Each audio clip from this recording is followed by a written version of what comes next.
We're live. We're live. We're live. Yeah. We are live. It has been some time since our It's been a last while. episode. Oh God. Yeah, I try to avoid that phrase for that purpose. Um, yeah, it's been a while, and we are back for episode 3 now. Appropriately, the characters are now 3rd level. So off screen, we've done some leveling up. Players have looked at their new abilities and have hopefully got accustomed to them. And we're going to go ahead and jump right in to session number 3 with a quick recap of last week or last session. So if you guys recall, you were refugees, most of you, with the exception of Gideon, refugees to the town of Stonewaters, outside, traveling to the kingdom of Brookhaven after an attack on the city of Kandamari and the Best 93 cities. Through the course of your actions and throughout your time in the city of Stonewaters, you journeyed northward to a nearby grove, nearby forest, where you enlisted the help of Annabelle, the wild woman, for healing to provide healing and comfort and care for the rest of the refugees who had traveled with you upon your arrival. After your successful mission of that, you came back and you spoke with the captain, Jeradoc Redcliffe, about finding the Abjurist Calintra Fairchild. She was apparently in need of some help from you guys. And through your course of through your return to Stonewaters, you also met the Marquis Jession Ellen Willis, who was very blunt and kind of snooty with you guys, insisting about getting to the capital as quickly as possible.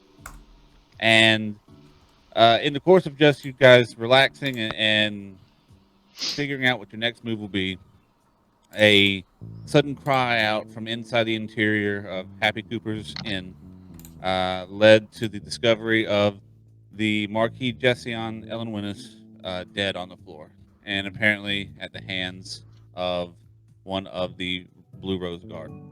You guys quickly jumped into action, tracked down the mysterious woman who apparently had ran away. And through the course of tracking her down, you went into a cave where you discovered that this was the hideout of Declan Harris and his gang, a group of thieves and cutthroats who apparently had a vested interest in seeing the Marquis dead as well. A quick scuffle, Declan gets away, but you manage to capture the woman, and through a quick investigation of the cavern, you found some.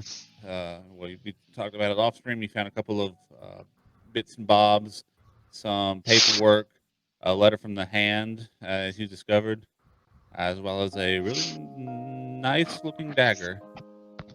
And we ended the last session with you guys exiting out of the cave with Captain Jeradoc in tow, as the eclipse had reached its zenith and was now proceeding to go through its final phases. And that's where we're going to pick up tonight's session, guys, with you guys escaping out of the cavern and making your way back to the city of Stonewaters. The floor is yours. What would you like to do? Oof. What would we like to do? Damn good question. I guess we just want to head back to town, right? Yeah. I think. Yeah, I think it'll be interesting questioning this woman. Kind of who is she really? Kind of what is she doing? Kind of what was her purpose in killing the Marquis? He was on his way to Brookhaven, on a mission from the governor. But for now, I think let's head back and stick close to Jeradoc. The Marquis is kind of like a big cheese. It's pretty high up in the social hierarchy, isn't it? I don't know. It's like above Baron or something, but below Duke. Slightly bigger than a tent, but smaller than Yeah. in a house. Yeah. Yeah, we got kind of beaten up as well, I believe, last session, and wet. Yeah. Some people got rather moist. Some people got wet. This guy. Yeah, let's just head back, I guess. Yeah, rest up, tend our wounds, see if Gerardoc needs any help in the investigation. Yeah. For the record, as everyone's walking, I lean over and just say, well, just so you know, a marquis is somewhere between an earl and a duke, but far higher than a viscount or a baron. You seem Just so very, you know. you seem very familiar with the the standings of higher nobility, Hansel.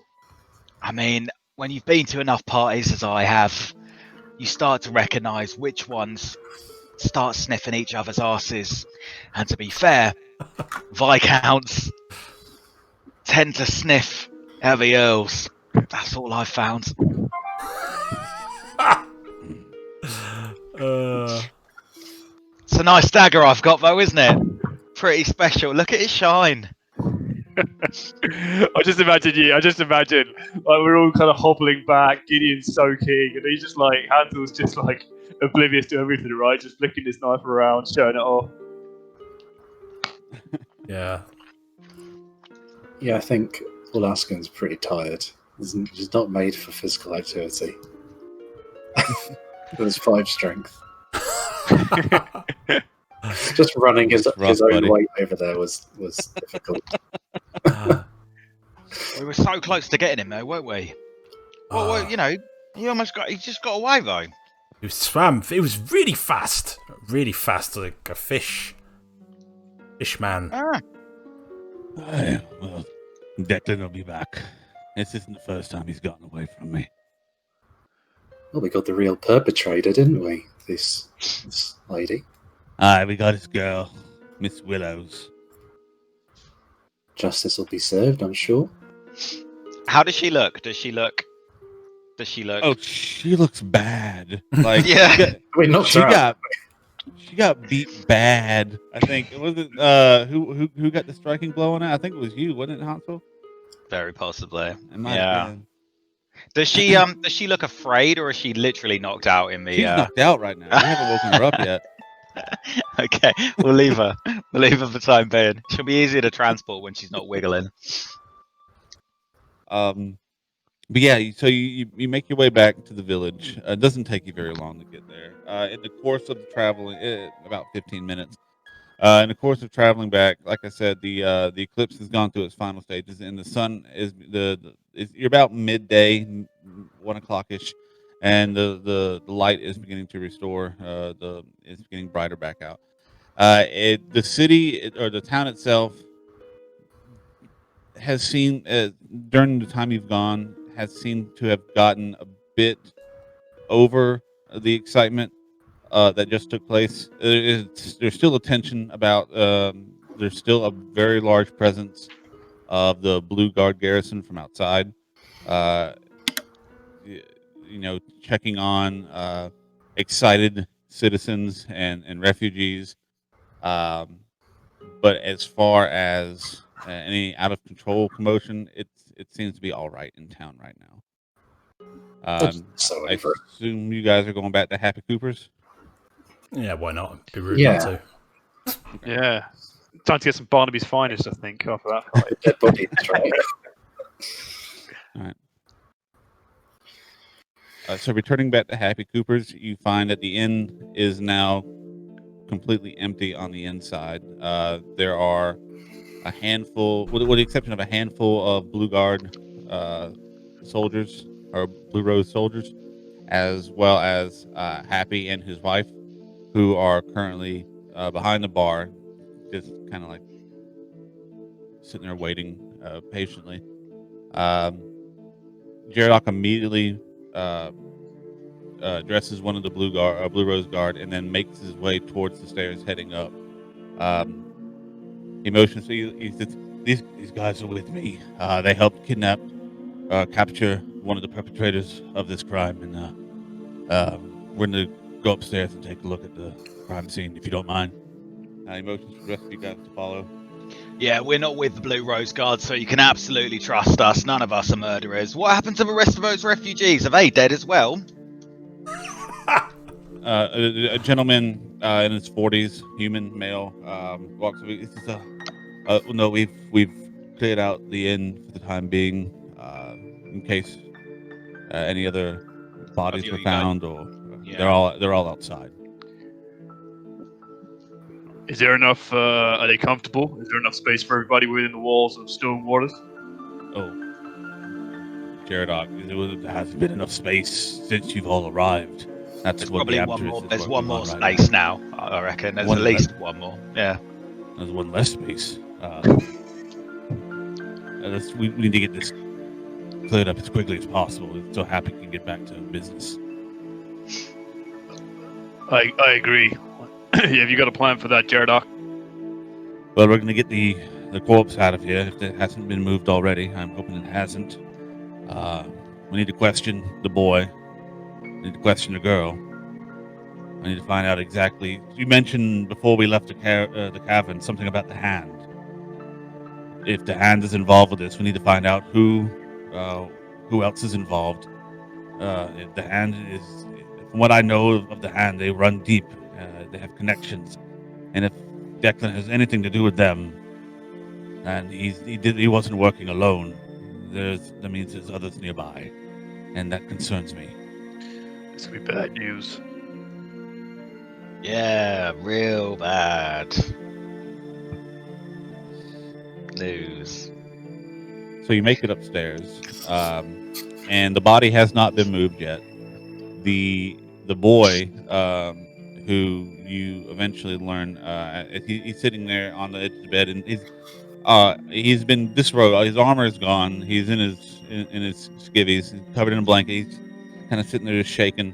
He appears to have a heavy, like he's been hitting the head pretty hard, black and bruised on the side of his head.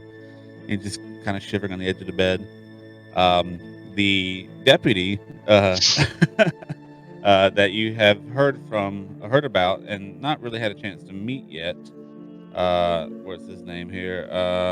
The halfling Doris, Deputy Doris, is currently in the room, kind of keeping watch, making sure he sees Jaredok enter. He kind of nods and motions you guys in. He says, "No one's been out in and out of the room since you left, Jaredok. Yeah, crime scene's yours, sir. What would you guys like to do?" I think I'm looking at the boy, and I'm looking at Alaska at this point, trying to just keep the smirk off my face because it was Alaska that set him up. I assure you, I only had the best of intentions for you. Don't tell me, Alaska. Tell him. I think it's time you had a word with him. Go speak to him. Is he in the room with the body? Where is he? He's still in the room with the body. bed. They haven't taken him out yet. You guys were pretty quick on tracing this woman. He's only been gone for about 30 minutes. Okay. I'll go over and talk to him. As he talks While the to him, others are doing I cast prestidigitation, and Olaskan's footsteps sound a little heavier with every step he makes walking towards the boy on the bed. I turn around and I'm like, "Hey, stop there. Stop. I know what you're doing." Okay, fine. Honestly. And the room slowly gets a little darker. God. Guy gets a little magic, thinks he can show off. All right, fine. I'll step outside. Click. Room goes back to normal. Footsteps stop. A little mage hand just flick you in the head. So did he always? Could he? I think that's new. Showing off. He does not acknowledge. He's like looking forward. He's 1,000-yard stare as he's kind of sitting there shaking. So I like kneel down in front of him, like, "Look at me, fella. You remember me? Look at me." He slowly turns his gaze towards you, and Yeah. as he's looking, his eyes go wide. You're the one who set me up with You're the one who sent her to me. He's looking. I know what it looks like, but I had no idea that she was whatever the hell she was. Now, we've just run after her. We pegged it out there, and we caught her. We knocked her out and brought her back. So I assure you, there's nothing to do with me. It was an honest mistake. I was just trying to help you out. And you're a brave kid. I can see that. I can see it in your eyes. You're a brave kid. Come on, pull yourself together. You're a knight of the Blue Rose. You can do better than this. Make a persuasion check. Crap. Pegged it. Well done. Pegged it got me. That's a 20. Ooh. Gosh damn. 23. Nice. You're right. Knight of the Blue Rose. That's right. Knight of the Blue Rose. What are you? I'm a Knight of the Blue Rose. I was Damn right you are. Now, get up and put your armor on, and we're going to ask you some questions about what happened here. Now, I'm just going to let the other guys come in now. He begins looking. My armor is. We can let him put his armor It's on. not in here. Okay, he's not in trouble. Stole your armor? Where's my armor? Did she take it? I think Caton pipes up at this point with like cuts all over him in his leather jacket. Armor's overrated. Don't worry about it. Just bleeding out of like one arm, dried kind of orcs. Got a puddle of blood on the floor. Yeah. Poured like my leather. I think my leather kind of not overalls, but kind of like jerkin is just completely shot at this point. It's just Like a hold meat it. sieve. Yeah, exactly. You know, kind of. I'm just poking through it. I might as well just not be wearing it. There'd be leather overalls. That'd be quite fetching. Alaskan, you do make a valid point. We need to, deputy, if you don't mind, could you get the poor lass? Take him out of. I'm sure he's in a state of shock. Can you take him to another room, perhaps?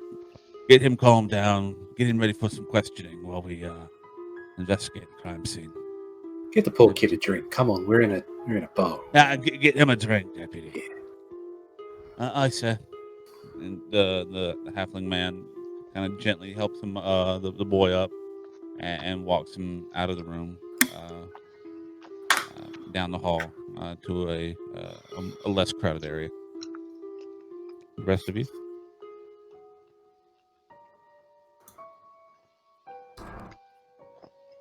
I think Gideon's just a bit like, he's still a bit tired and a bit bemused, like this is all very unusual and strange, and he's just like kind of looking around everywhere, a bit bewildered. So I'm happy to go speak to the boy and find out what happened. What about the girl? When do we wake her up and question her? When do you want to do that? Well, either way, I think we should do it separately. We can do it now, so we can try and match their stories, I guess. Right. Is she in the room like at the moment? On I the bed? assume she's still with you. You guys were carrying her. Yeah, so I guess I realise that she's on my shoulder at this point. And I think I'm going to walk over to the bed and I'm going to put her down. Okay. And I think kind of as I put her down, I check her ties, just to make sure they're secure. And you guys secured her pretty well. Yeah. And then I'm going to kind of take a water skin from my bag. I'm going to pop it open and tip the contents over her.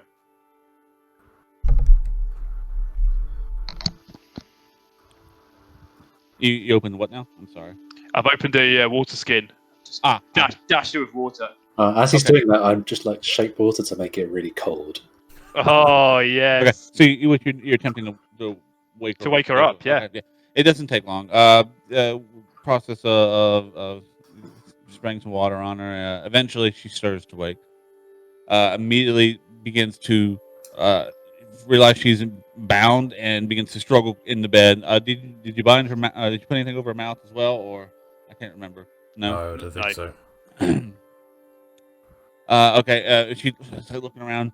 And you are the closest one to her there. So she's gonna look you, look in the eyes. She says, "You've got this all wrong. Please, please let me go. Let me out of here. I need you to untie me. I need to make a charisma saving throw." Charisma saving throw. Oh, she's She magic. is a magician. Kaiten is stupid. It looks like that's a solid 4. Well, you're right. You might have the wrong person here. You should probably untie her. I guess So- we all see this and we're like, no. Yeah, I I just walking in the door and I'm just watching. Kate, what are you doing? She asked she asked me to untie her, so I thought I would. Yeah, I mean, that doesn't sound crazy to me at all. We fought her for ages. We knocked her out. We brought her here for questioning, and you thought it was a good idea to let her go. I mean, Wait a minute. any of you fellas see a problem with that at all, or should we let I have a the? problem with that. Yeah, mate, you do surprise me. She do did you the wanna go same sit to me in over the there? cave. She did the same to me. Do you remember, Hansel? I thought I tried to grab you. Oh yeah.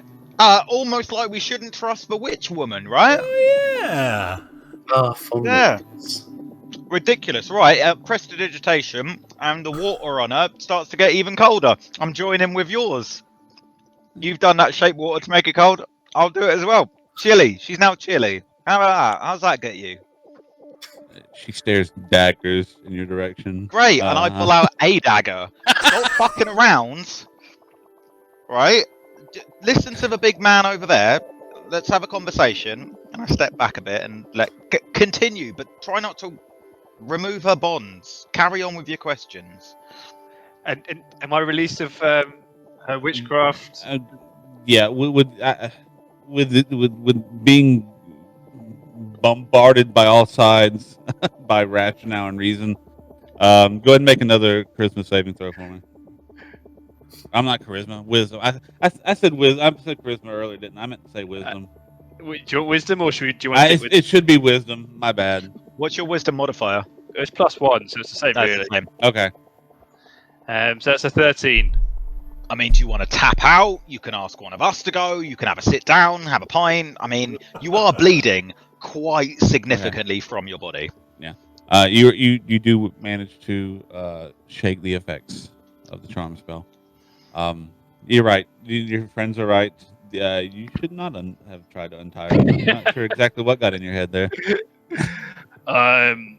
You're right. You're completely right. I'm not sure what got in my head there. It's been a tough day for all of us. And Is there I a think chair in the room? I want to sit in a chair, just in a corner. If there's a chair, I would like to sit on it, and put my leg, cross my legs, and let Kaiten do the investigation. Yeah. There's of course it's a chair in here. There's a little table with a candlelight on it, and a little chair beside it. Okay, so I think I kind of crouch down next to her, and I'm trying not to be intimidating, right? I'm trying to kind of be really kind of reasonable. Okay, let me be reasonable. I got a guy in the corner there with a new knife who's dying to use it. Another guy whose sword is so big he can cleave people in two, and a dragon. That's me. Try that again, and one of them will do something bad to you. Maybe not. I don't know. I mean, Gideon, just like yeah. Yeah, you're doing good. Good, mate. So I guess the big question is, why did you kill the Marquis? Fine.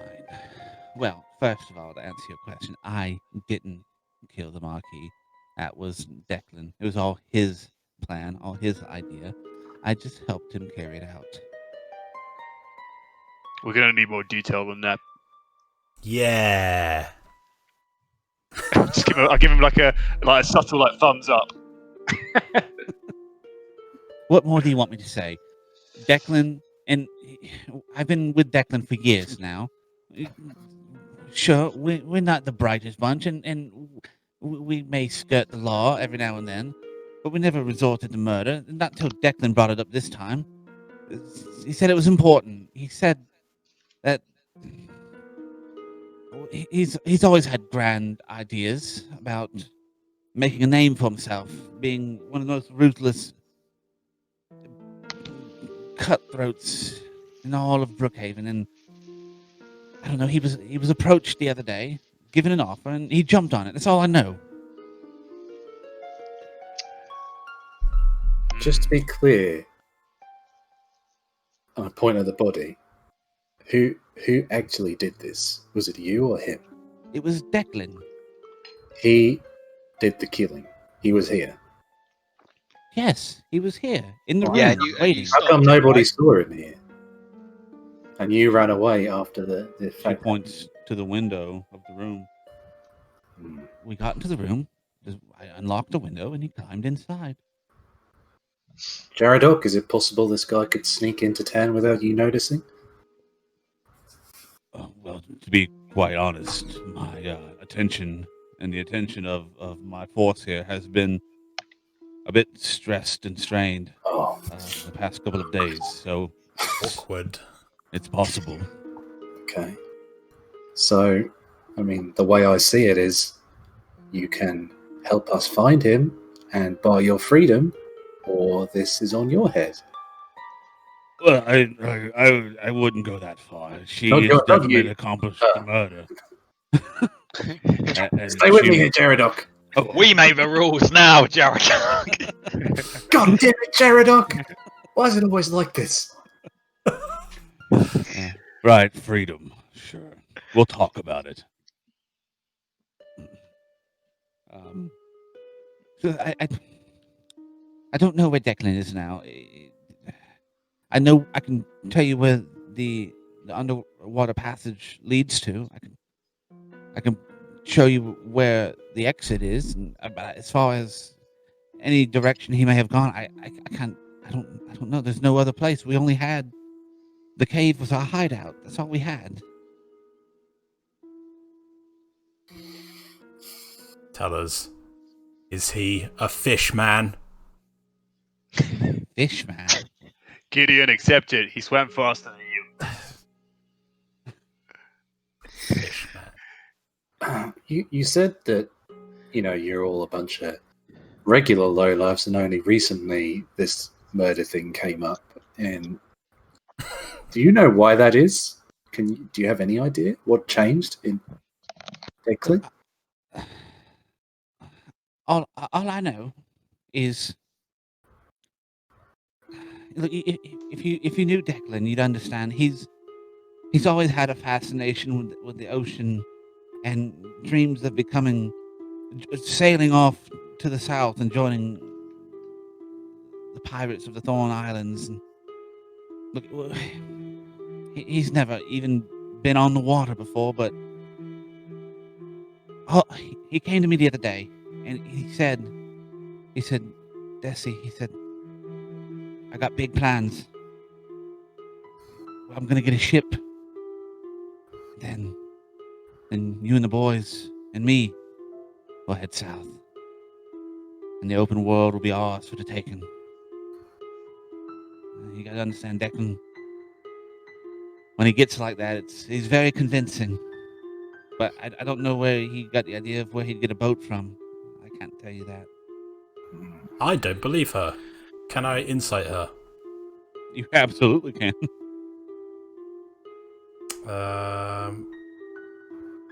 Does Gideon really think she's 21. You could tell she's being very careful with her words.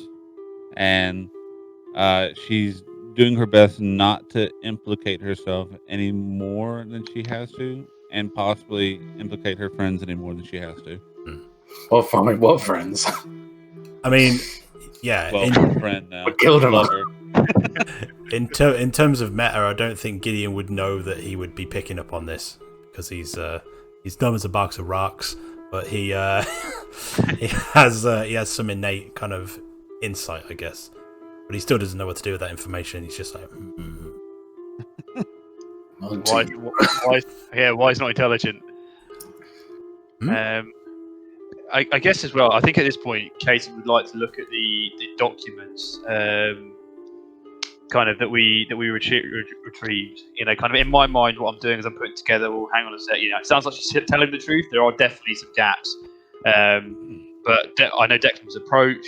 He was probably given something. You know, we've got found a secret compartment, and we got some documents. Mhm. So but I don't want to do it in front of her. Okay. Still, Jaredot, can you watch Jesse for a bit as I speak to my companions? And I think I'd kind of signal to everyone just to pop outside the room. Hey, outside. Let's have a quick chat. Okay.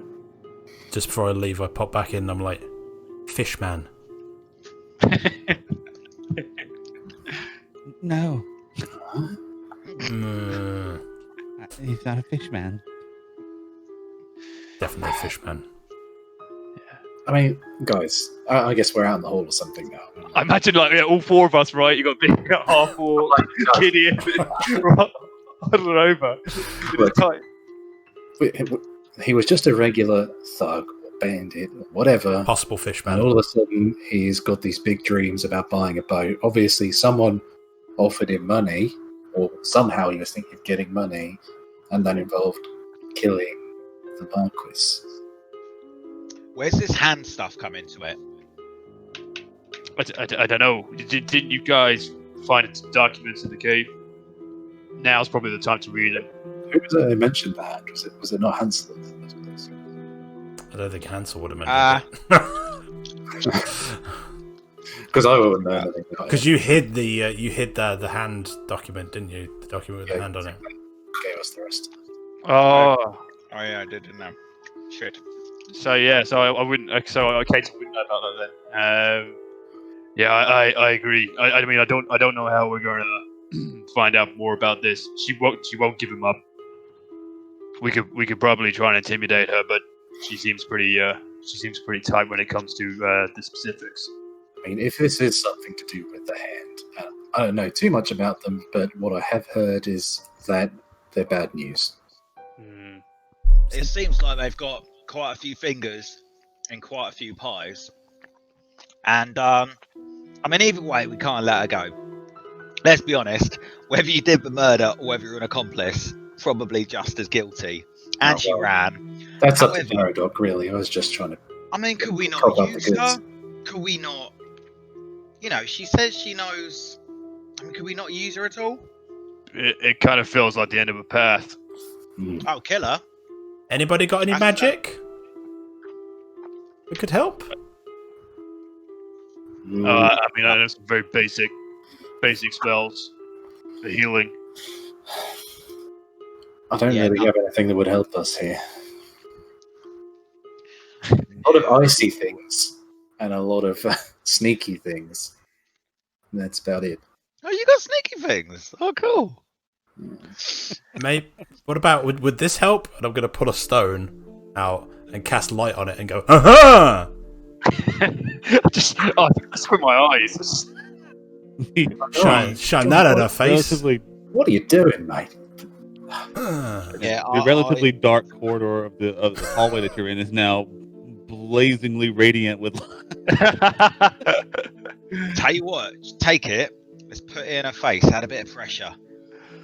I think you'd be way too I kind. guess to her. spotlight. Yeah, I don't think crappy light torch is going to get the answers out of her. She seems pretty seasoned when it comes to living the low life. People don't You even can cast magic. It's not magic, is it? It's just, I don't know, it's just a little light. You're casting light on that rock. Mate, everyone can do that. Look, and I cast sparks, and it starts sparking with prestidigitation. It's now lighting and spark. What is happening? Can everybody cast magic? I mean, it's just this one. I can just do this. It's light. I just make a little light. Yeah. Don't use it very often. I can see quite well in the dark. Right. Right. Cool. What did you want to say, Caton? You brought us into the hall. Anything particular? I guess it's just how we proceed with this. We can keep asking her questions, but she's not going to give us the answers. It's really what we do from here. The only thing that I can think of, if we get her to tell us where that tunnel comes out, and we investigate it and see if we can pick up a trail. But I mean, at this point, I would expect to use the Lakehall. I don't know. What do you guys think? How about, I mean, to be fair, we've done more than our fair share anyway, so why don't we leave this with Jaredok? You know, he can do his leg. I mean, I'm not a detective. I mean, I'm only a deputy. I'm not a detective by any means. We established that you are not a deputy, wasn't it? It was a grey area, if anything. It really wasn't great. But largely, surely Jaredok should do his job. Because, I mean, I readily refuted it, but I mean, you know, like, there's been a murder, but, you know, we didn't do it. So you know, I think we're all in agreement that this is really outside of our remit, and we should leave it to Jaredok. Well, yeah. So I poked my head in to the room. I'd like to know where he went. He escaped me. Oh, he's got a little taste for adventure, this one. It happens sometimes, Gideon. Yeah, but he can't have been that far. I mean, he was fast, but, you know, he couldn't have gone that far. He's not actually a fishman, I've found out, so he can't have held his breath that long. So what you want to look at is the end of a tunnel. Is that what you're saying? Well, it pops out somewhere, doesn't it? And then who knows what's on the other side? Maybe it's his big ship. And we could have a ship. I've been on a ship before. I don't think that's how it works, though. You can't just find stuff and take it. Unless you want to become a pirate. So I guess... Yeah, personally, I'm out. So... I guess there's a number of things going on here, right? You know, the Marquis is dead. We can offer some support in investigating that murder, but we've gone as far as we can, and maybe we should ask Jaredok what support he needs from this point onwards. We've still got thousands of refugees outside that need looking after. And a murderer on the loose. Who knows who's going to come back? I'm just going to, go and grab Jaredok. Okay. I'm going to go downstairs while he's doing that. He's not gonna. Jaredok isn't gonna leave the room, but he'll come to the doorway. He's doing it hey, I'm trying to ask you. Pointing at the body that's presumably still there, growing smelly. What can you tell me about the Marquis? Why would anyone want him dead? What was he involved in? Is there anything that you might know? I only spoke to the man in passing, and from what I gather, he was on a mission from the government of Condamari, the governor of Condamari, to speak with important people, higher-ups in the government of Brookhaven at the capital. I just know he was traveling there. He was very interested in meeting with the Abjurist when he learned that she was here, but unfortunately she was out on her mission to Lakehall, which she should have been back by now. I'm a little bit worried, if I'm being honest. It's Calintra, right? Calintra, yes. So maybe whoever killed him didn't want him to get to this meeting? It's possible, but it's we know who. If we can believe Desi, we know that the person who killed him was Declan. I don't understand why Declan would... He's never resorted to murder before, and... Well, if we entertain the theory that he was hired by somebody, maybe the Hand or similar, maybe they had some stake in stopping him getting to whatever he was doing. This mission.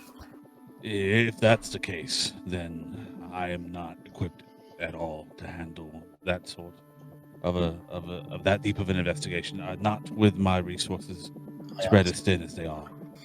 Just thought in case you knew anything. So what are you suggesting, Alaskan, that we catch up with Calintra at Lakehall? Brief her what's happened. If the Abjurist would absolutely know how to handle the situation. She's from the capital. She's involved with the council.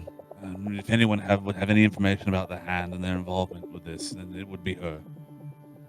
Hey Gideon, where's Lakehall from here? Where is Lakehall from here? It's about. You wouldn't have to roll on this. It's about almost about a half a day if you go directly to it. About a half a day's walk to Lakehall from here on the road. Half a day that way. A point in a direction. Yeah, to the east. He doesn't really know which is east. Yeah. Is that? It's over like half a day that way. What time of day is it now? I guess we probably would want to rest. At least short. Yeah, it's about little afternoon now.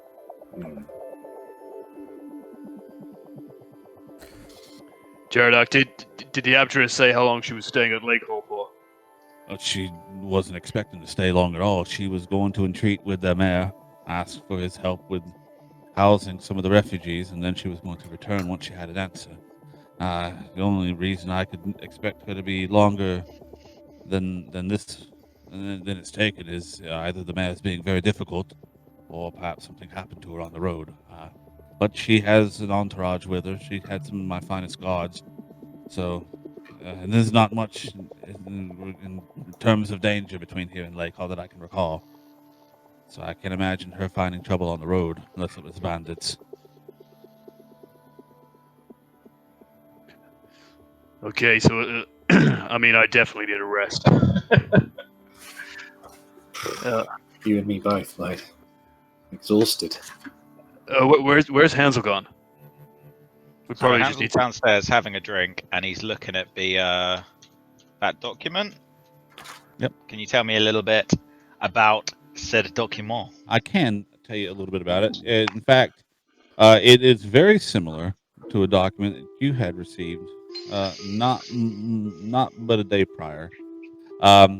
It's a where you didn't get a chance to really, you didn't really look over the one that was shown to you before. This one here, it's you get a little more information out of it. It is in fact a contract for murder for hire. And the general gist of it here is direct. The contract is for the Marquis as the target.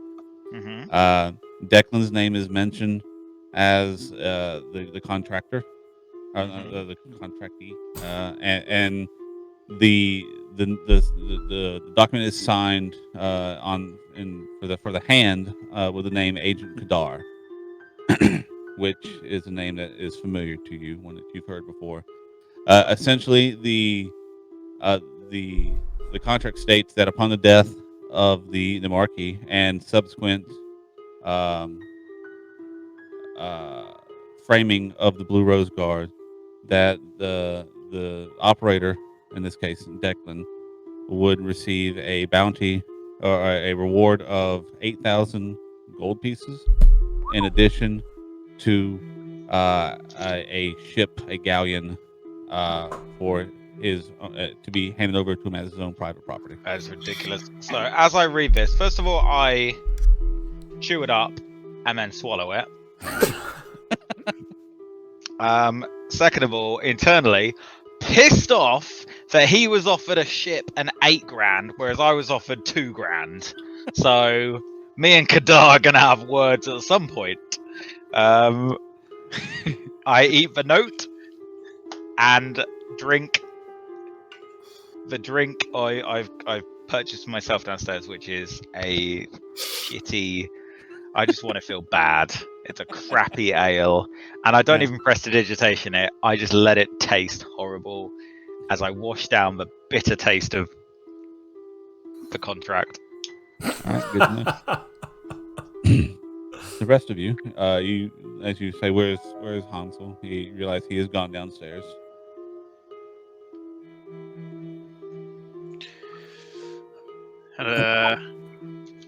So, do we want to consider? Right. So we want to go and find Calintra, right? Agreed. That's But- our name. Yeah, but We basically, need a rest. I think. Right? Agreed. Yeah, I'm kind of But then tired. again, she might need our help, which sounds like she is in some kind of trouble. Otherwise, she would have come back. So, do we stay the night here and go in the morning, or do we have a quick breather and then skip on over there? Skippy. Crikey. Personally, I feel quite good. I think it could do with a little sit down and maybe we can move on. Well, I mean, we could have a proper sleep and then head out in the middle of the night. Seems Depends. We're balancing kind of our health here against potential risk for her that we don't know about. and that's what Just like heroes do, looking isn't at it? Kate with all his cuts and like bleeding. I'm just like, oh, fine. I also need to see if Stillwater's got some sort of armor. This I just hold up these rags. This is not equipped for the job I needed to do anymore. Well, if you need armor, I might have some spares lying around in the armory at the garrison. What are you looking for? I need something a bit more robust, something that's not too heavy. You got some sort of scale mail? I think I could find something that could fit you. Oh, About- yes! About my size and height. I look at Jaredoc. I assume we look exactly the same, right? Yeah, about. And everyone's just looking on like, what the hell? There's two giant half-orcs. They just clearly look the same. Have you got anything a bit better than this? And I'll kind of pull the chain out from underneath my leather. You're wearing what? Chainmail or Chainmail, just regular yeah. chainmail? I'm sure I can find something that might be a little bit stronger. I don't have anything in regards of anything enchanted or anything like that. But if you're looking for any heavier armor, it might hinder you a bit. But I can see what I can find. You have anything in particular you're looking for? Splint. Splint? I'll have to look around. When I get the armory, I'll look and see if I can find anything for you. Thank you. Okay, how long do you reckon you'll take, Jaredoc? I mean, we could rest an hour or so and then set out for Lakehall. Well, let me get with my deputy. We've got to move this body first. I've got to get Desi to the jailhouse, and then I'll stop by the armory on the way back. Go ahead and take your rest. You've earned it. You've done more for me than I ever imagined you would. The city of Stonewaters thanks you. I thank you. So I'll talk with Happy. I don't know if you've been set up with rooms here now, but as you can see, the rooms are empty. Feel free to, I'll let Happy know that if you guys will be resting up here, and if there's a bill, I'll take care of it. Nice. An actual bed. For an hour. Jaredoc eventually he gets back up with his deputy, and two of them. I'm not going anywhere. The two of them they grab assistance from some of the guards downstairs, and eventually the body of the Marquis is covered and brought out of the room and away from the building. Desi is removed. She is manacled by the deputy, and with the help of some additional guards, she is taken out as well. And you guys are free to you're taking a short rest. Yeah, I think so. Yeah. So you may roll your hit dice. Yeah, That's anything. enough for Caton to survive. What's that, sorry? Is that going to be enough for Oh, Caton? hello. I'm allowed to roll a couple of them, right? Yeah, you can roll as many as you need. Oh, huge. Oh, huge. I think that whilst we're resting, I would probably count out all the money and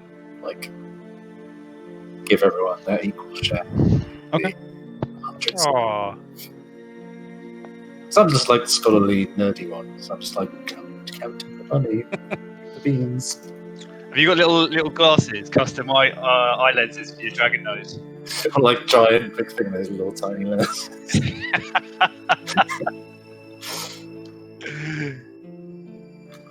I need to pick up some paper and quill somewhere so I can scribe down notes. Yeah, is there a store?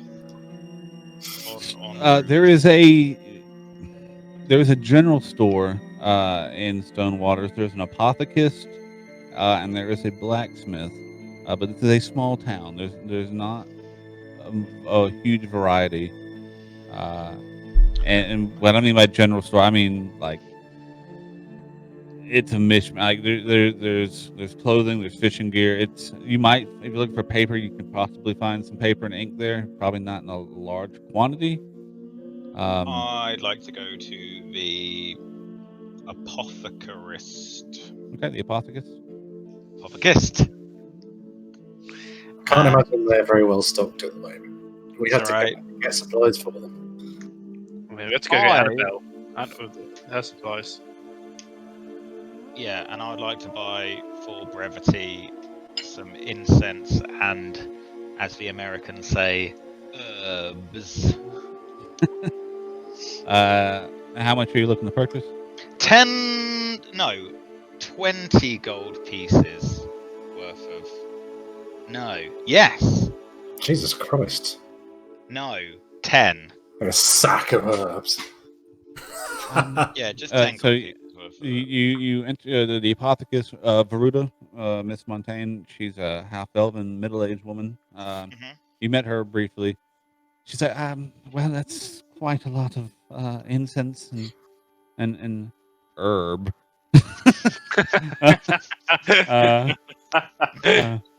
I don't know if I 10 gold. I have to go into my private stash, but you've helped out so much. I think I can manage that much, but not. I wouldn't be able to do more than that.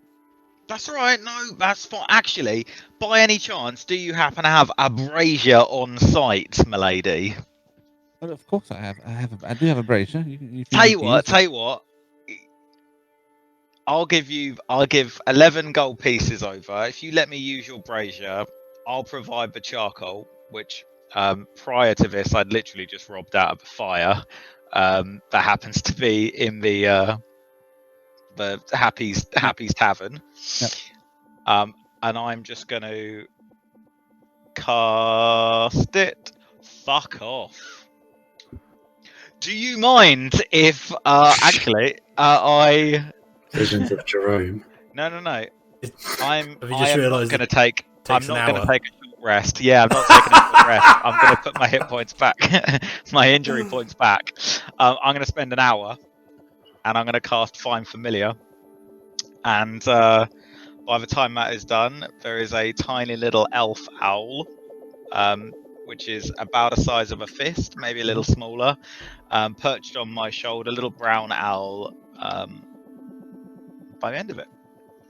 Very well. So you take an hour, and using one of the braziers provided by Veruda, as well as the herbs and the incense and the charcoal, you proceed with the arcane incantation and the ritual of casting Find Familiar. And yes, you do have your little owl, and it does take about an hour. So as you are finishing that up, the rest of you guys who are completing your short rest, Jaredok returns to Happy's with the aforementioned items in tow. So the splint mail, he does find some splint, as well as what you were looking for, Caden, which was Scale mail. Scale mail. Yeah. All right. Yeah. Do you need anything else from me before you plan on heading out? I think I'd just take the scale mail. What does it look like? What does kind of Stonewater's scale mail look like? Well, it is It's not particular Stonewaters. It is more Okay. in line that it's standard issue for the Blue Rose Guard. So it is decked out with the blues and the blacks. There is no insignia or badge of office on it. But it is similar to what the Blue Guard, some Blue Guard outside are wearing. Excellent. Thank you, Jaredoc. It's my spare outfit. That's my spare armor. But it's yours. It's yours. I've outgrown it. I think I just take my top off there. The rippling abs. God. And put this thing over the top. No, what do you call it? Kind of undergarments. Just start doing it up. Cold metal on skin. Oh, cold metal on skin, just the way I like it. Nipples poking Are through. you supposed to wear like some Yeah, padding no. underneath us? Oh. You meant to wear a lot of Absolutely. padding underneath. Just his hair getting caught in the. Oh God, could you imagine? You'd be dolphin smooth by the end of the adventure.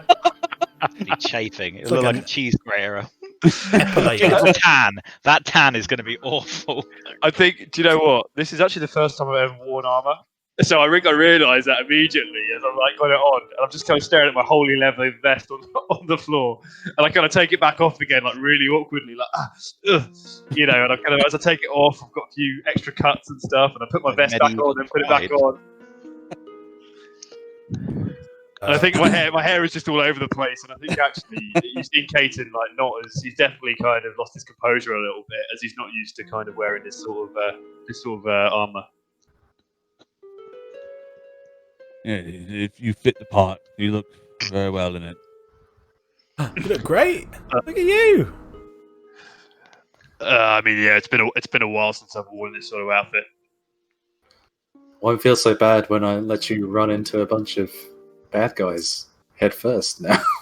Yeah, I mean, you always did that before, right? But at least I now know that you were feeling bad about it. Well, that's Just ran in shirtless like some kind of crazy guy. Technically, I was wearing a leather vest, so it's not exactly shirtless. Didn't help you much, though. I'm being honest. I no disagreement from me there, friend. So are we all? Where's Hansel? Hansel just comes trotting up. All right. Are you? Is it? I'm looking at you. Is it? obvious? Owl is doing a couple laps. And if you look closely, but you can't really look, Hansel's bouncing perspectives between the two just to see how he can do it. Check it out. All right, so oh, look at you! Got yourself a little outfit there, haven't you? That's nice. Yeah. What do you think? I think it looks a little bit too small for you, but having said that, at least you won't get poked full of holes this time. Well, maybe not as many holes. I mean, my arms are still exposed, but Yeah, but you don't need sleeves. It looks tougher without sleeves. So tough. well, What? So you've got like a scale mail poncho? What do you mean? No sleeves. It's got a power vest scale mail. let's go for power vest scale. Has it got a skull on it as well? I don't know. Wow, Do you yeah. ever have sleeves? I don't know. Prestidigitation, I put a skull mark on my chest, like the Punisher, in white. It lasts for an hour, by the way, just for a fact. Does the scale mail have sleeves? Yeah. It's like a t-shirt. I mean, Yeah. it's anything you want, isn't it? Nah, it's a power vest now. Oh, What's the rose guard? What's the rose guard wearing? It's too early in the journey to be like customizing my gear to look like some sort of like level 99 demigod. has it got really big shoulder pads, like World of Warcraft? Like, Yeah, floating.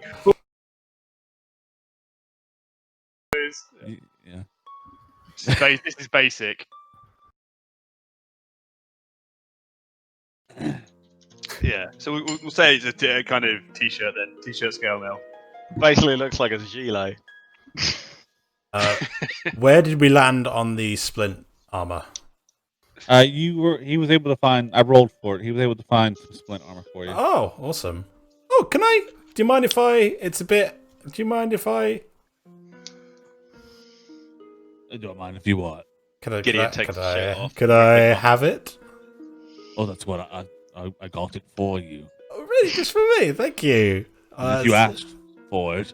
I just don't want to presume. No, it could be for somebody else. No, you've helped us out. You and your friends have helped out around the town enough. I feel good giving it to you. That's so It's kind. my gift to you. Thank you. Thank you so much. Give a big bow. I'm like, okay, well, guess it's my turn. Like Willie in The Simpsons. Grease me up, woman.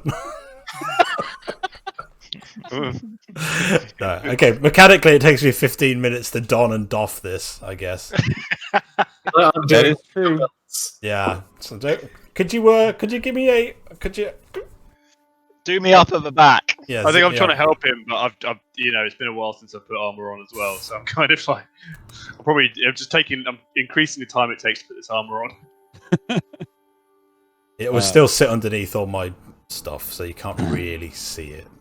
Yeah, and the total time, both of you together, this whole process, it takes about 30 minutes or so, just both of you together.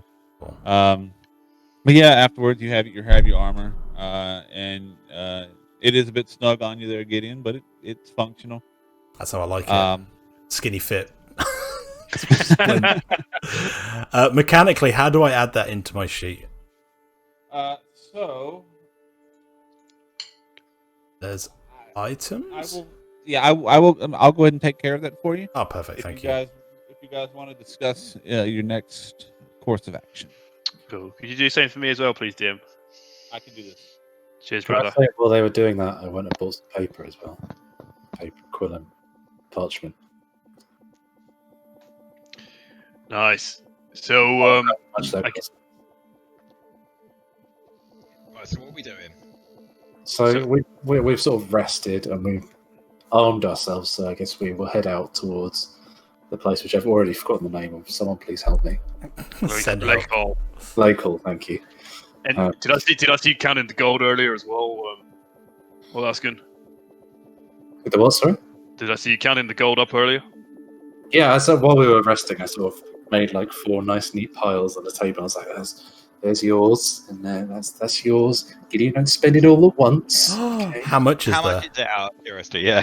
165 What? gold in Each? gold and silver. Yeah. Jesus. I have no idea how much So- I had originally. All right, you guys should be set up now.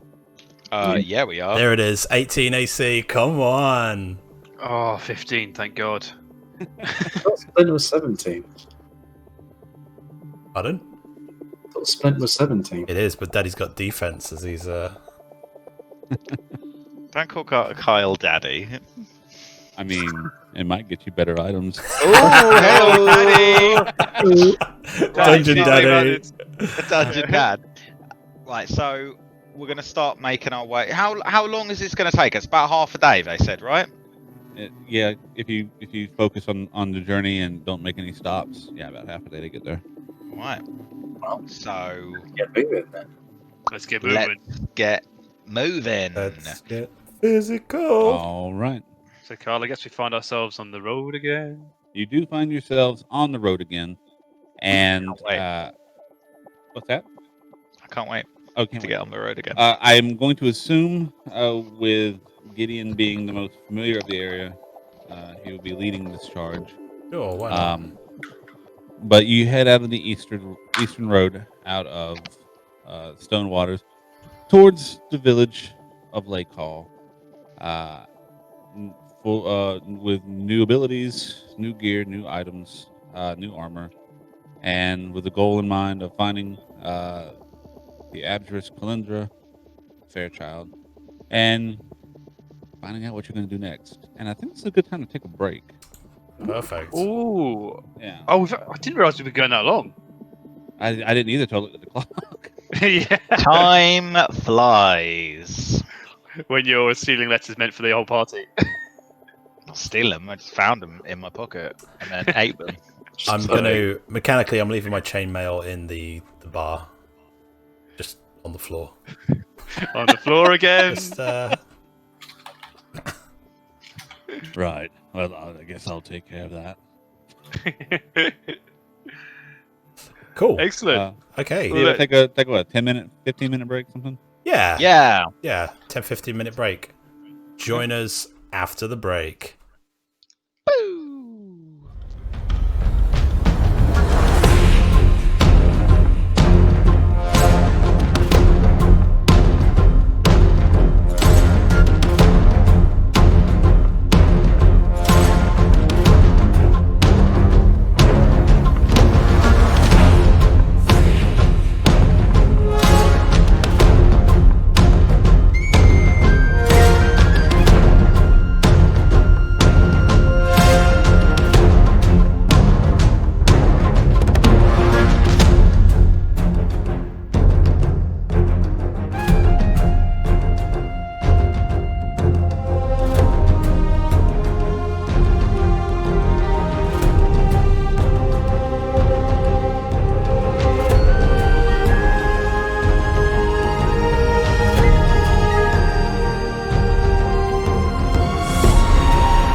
welcome back.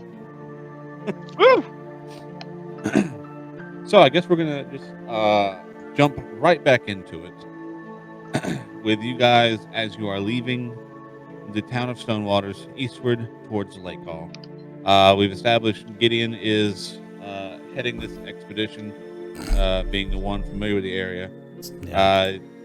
So let me go ahead and, for funsies, let me go ahead and have everybody give me a perception check for the journey. Perception.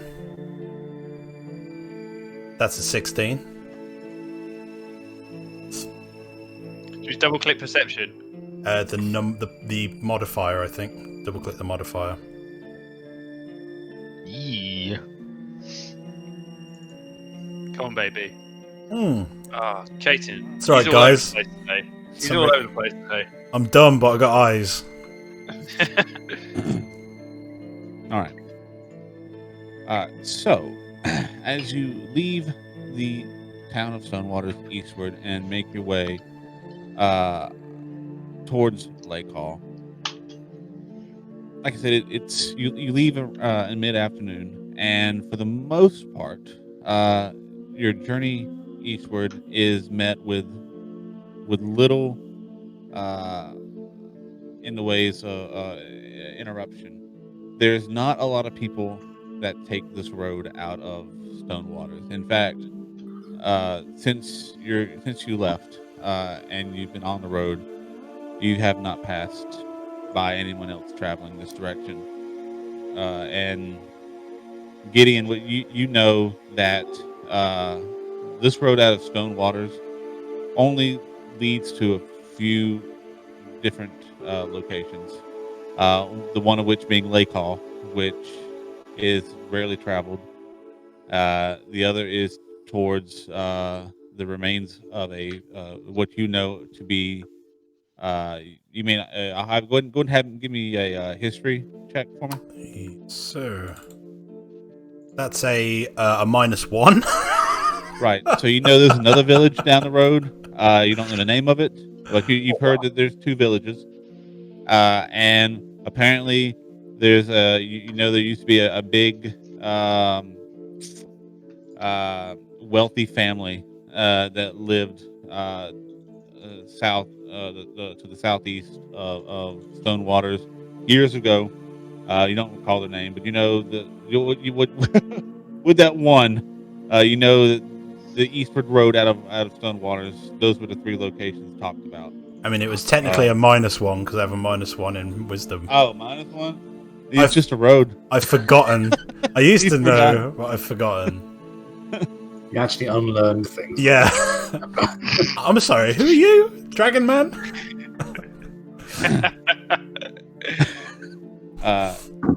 But eventually, after about 2 or 3 hours of traveling east, you see the road, the sign for the road that cuts northward towards Lakehall, and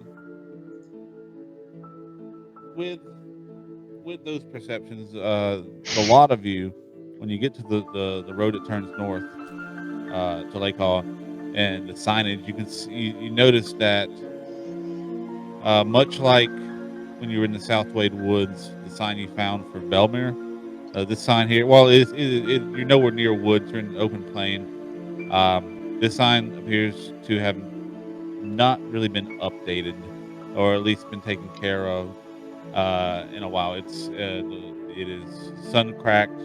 The stain has long since dried out. The words are barely visible, but you can see Lakehall, and it points to the north. And you make your turn in that direction.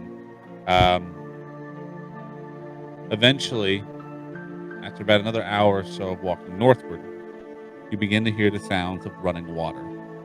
And eventually, as you cross over a particularly hilly bit of land, you can see now to your right, to the east, the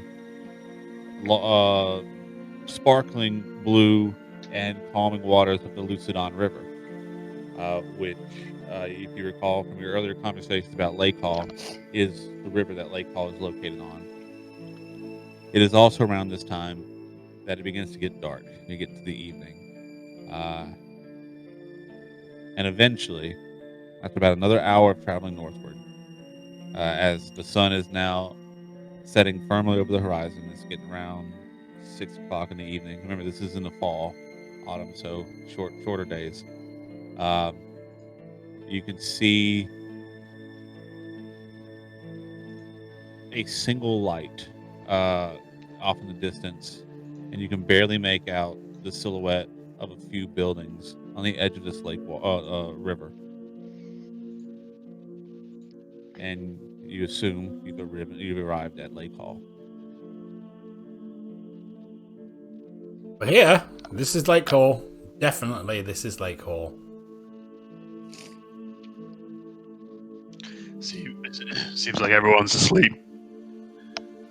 Maybe we should go find Maybe we should try and find an inn somewhere. Yeah. I definitely remember where the inn is. Just at pointing. You've actually never been to Lakehall. I'm pointing and I'm like, do you know what? I've never even been here. What am I thinking? Never even been here. Oh, classic Gideon. Just go into town and see what we can find. Maybe there's an inn or something. You do notice on the edge of the road another sign. It's not as tall. It only comes up to about mid waist. It looks to be newer. It's not stained, but the wood does appear to be. It looks like it hasn't been here as long. With a hastily carved in, with no flourish or any attempt to be fancy, the words "No visitors, no solicitations." No justice, no peace. Anybody planning solicitation? Depends what they look like, really. No? And since it's been a while, I will inform you the conversation you had with Jeridoc, or it might have been Calintra, about Lakehall is the reason she was coming here is the relationship between Lakehall and Stonewaters has been pretty much non-existent over the past several years. Messages were sent out to Lakehall and asked for help with the refugees, and there was no reply. Messengers that went out did not return, and that's why the Abjurist decided to take this mission on herself. Okay. Maybe we should just wander around, see what we can find, see what we can see. We've come all this way, right? Does the sign look like it's been stuck on, or is it kind of stuck into the ground, or is it kind of nailed into something? Make an investigation check. It's a mimic.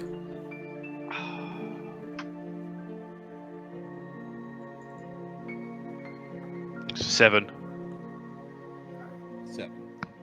Looking over the sign, it looks like it's been kind of hammered into the ground a bit. The wood, everything about this sign screams amateurish or hastily designed and created. Like the road signs that have been placed by the kingdom to kind of give people directions on where to go. They're made to a quality of a standard where they're usually taken care of. They're painted. They're kept up. The upkeep is there. This looks like something that was put together in about an hour, maybe 2, and where the sign for that you read that said coming to Lakehall from the road earlier, the letters were painted on. The letters on this are carved in, like with a knife or something. So I guess I'm going to turn to the others and I'll be like, I wonder where we should go next. And as I'm doing that, I'm going to lean on this sign slightly too hard on purpose and try and attempt to push it over face down. Okay. You don't need to make any kind of roll for that. it's not that well placed into the ground. With a significant with using your body weight, you were able to you kind of lean back on it and knock it out of the ground. Yeah, and I'm just like, whoops. Well, I didn't see any sign. Did you guys see any sign? You just pushed it over. That sign there on the floor. Right. I just like kick it a little bit, looking for a bush. Oh, I didn't see any kind of sign. Okay, Gideon. When we find the mayor, just let Alaska do the talking, or Hansel. Should we Whatever. proceed? Kind of worried we're not going to get a very good welcome, but we better get on with it. One Well, way or the other. Yeah, well, I mean, we've had no indication that we can't come in here. Yeah, I mean, why? That seems fine. There's no it's a very welcoming place. Yeah, looking now out over the city itself, or the village itself. From your position, what you see now is the city is this village is situated on we're building on buildings on either side of the river that passes through it, and one thing you do notice as you begin making your way towards the western bank side of the river is a lot of the buildings, especially the ones more towards the northern edge of the village, are half or not, in some instances they seem to be flooded where the river has risen up and widened out, and the buildings unfortunately were too close to the banks, where it has become a bit more swampy and unkempt. The buildings look to be waterlogged, and you don't see any lights coming from these. And there's probably about 6 or 7 of them. You can see the entire village from the top of this hill you're on. There's maybe at best maybe 20 buildings here. Not a large area or village in that regard. But you do notice that on the other side of the bank, the where the village is the eastern side of the village, about 1,000 or so feet beyond that, there's a wood line, and you can see above the wood line what appears to be the makings of a keep or a large mansion of sorts that is just now cresting. You can see cresting over the wood line, and there are windows with lights protruding from them from that. Other than that, you don't see any sign of any villagers, any kind of people walking about. You don't even see any animals. The village itself seems to be silent or sleeping. Okay. So I guess we just go in to the village and start looking for something like an inn or a tavern, maybe. Okay. Or people. Is any people? Yeah, around? well, I guess the only life is coming from this keep, right? There's light coming from the keep. There is in the village itself. There's a probably not, it's not the largest building. Probably the second largest building. You can only see it from the back from now, so you don't see a sign or anything. But there is a light a light source of some kind emanating from the front of the building. If you get closer and walk around, you can probably see what that light is. We would like to do that. Okay. So you walk into the village proper, and immediately you all kind of get the feeling of being watched. Looking around as you make your way in with passive perceptions. Let me look at your passive perceptions real quick. I imagine we're all walking in as well. Me and Gideon are kind of chinking with our armor. Chink, chink. Yeah. So Ten. Hansel and Caton, as you're walking into the village itself, like I said, all the buildings are dark. Um, uh, except for as you get closer, you can see the one. Now there is a single torch that is or a lamppost that has been set aside in front of this one building. It's a it's the one 2-story building in the village itself that there's a single lamppost in front of that. All it says is a sign that says Mayor's. And as you're making your way towards it, you look into the buildings that you pass. Occasionally, at the corner of your eye, you see flashes of shadows, right? And you look, and occasionally you can see like window curtains move and like faces, human faces, children, men, women, kind of peek out and look and like kind of give you guys weird glances. But no one ever approaches or calls out to you. Interesting. You see that, Hansel?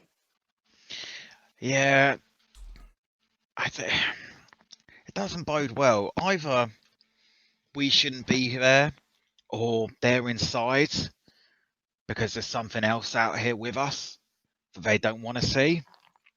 And neither of them are things that I'm quite comfortable with. Yeah. So guys, just for the benefit, there are people inside the houses that keep looking at us, but they got no light on. Gideon, stop waving, Gideon. Sorry.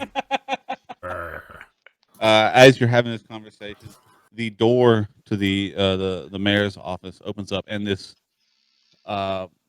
plump, elderly, halfling male, frayed, grayish, balding hair on either side of his head, comes walking out and kind of waddles down the stairs. As he's walking, "Oh, welcome, welcome! I wasn't expecting any new visitors to Lakehall. I'm sorry. I'm terribly sorry for the bit of a strange introduction here. We tend to not stay out after dark here in Lakehall. Let me introduce myself. I'm Mayor Dilton Mallowy, and welcome strangers to Lakehall. I'm sorry, we don't get very many here. Can please tell me your names and what can I do for you? Well, hello there, Mayor Dilton. My name's Alaskan. These are my friends, I guess. Gideon, Hansel, Caton. All right. We're here. We're looking for an associate of ours, Calintra. She's an abjurist. She came by here. I think it was yesterday or the day before. Have you seen her around? You see him kind of he nods, he gives you a look of recognition. Oh yes, Miss Fairchild. Yeah, That's the one. Yeah. she did indeed stop by Lakehall, inquiring about whether or not we had room to spare for some individuals. Apparently, there's been a war or an attack of some kind, and was wanting to know if we would be willing to help shelter some people who are less fortunate in these times. I gave her I let her know that we'd be more than willing. We're always looking to add to our flock here, and she left on her way. Have you not? Did she not return to you? No, that's why we're here. She's not come back when we were expecting her. She should have been back by now, but suspicious that she's taken so long. We didn't encounter her along the way here. Well, she did express her desire to meet with Mother Samora before returning back to Stonewaters. Perhaps she went to the keep and spoke with her. You should Mother probably check. Samara. Could you tell us a little bit about this Mother Samara? Who is she? She is the most wonderful person.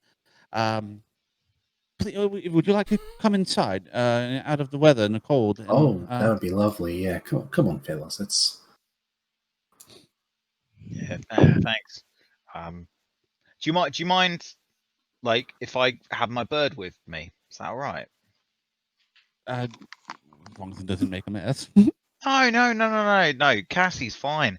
And then little Cassie flies to my shoulder. What's that? Where did that come from? You always had that. Yeah, but she's like she likes to be free, right? But look at this place. Like it's half waterlogged. It's dark. Usually I feed her up in my room. Yeah, Cassie's been with me for God, I can't even remember. I'm gonna pet her. I'm gonna try pet her. Pet her. She nuzzles it. She nuzzles into your hand. Not too hard. Oh. I am going to go inside the house. Point to Kaiten. Kaiten! I was just like, I don't walk fast as well. She looks angry, even whenever you smile, she looks angry, and when you look back at her, she looks fine. Looks like an owl. Is I think I she? probably whispered to Kaiten as well. I'd be like, just keep an eye out. Something's not right here. This is really weird. I've already picked up on that feeling. We need to get Oh, across really? we need to get across to that stronghold. Yeah, I think so too. Let's find out what we can about her before we go. Well, I like that plan. Right.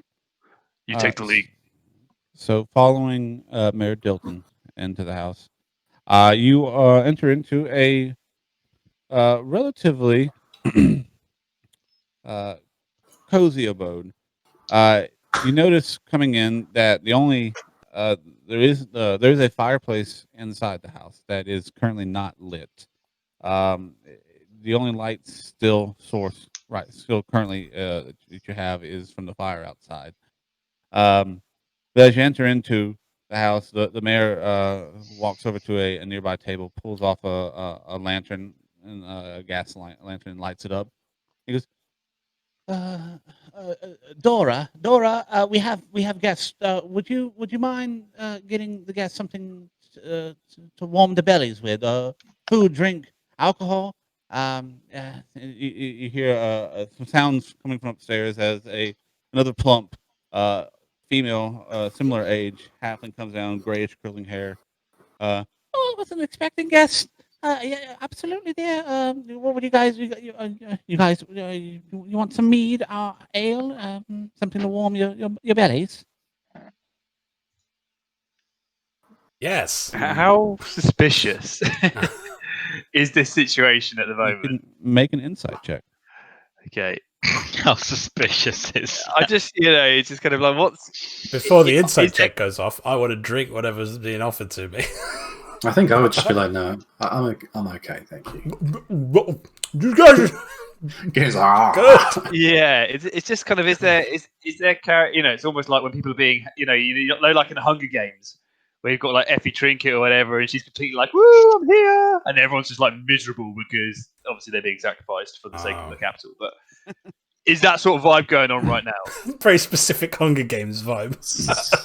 A weird reference. Feels dodgy. 17. So, with a 17, you are correct in assuming that something seems a little off here.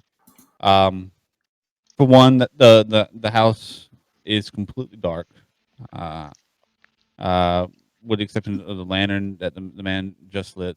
You do know that both the mayor and his wife are being incredibly hospitable to you right now. But you get the sense that you're right. Something more might be going on here, but it's hard to put your finger on it. I'm actually a little cold. Do you mind if we light the fire? I'm sorry. Yeah, absolutely. Where are my manners? Yeah, sure. He walks over to the fireplace, and then pulling out a tinderbox, takes some matches, strikes them, and eventually the fire gets going, and the entirety of this welcoming area opens up with light and heat. It begins to get more warm, and now you can see. Let me go ahead and have everybody make me a perception check. Oh God, what you running here, dude? All right. So Sweet 5. Peyton, 22.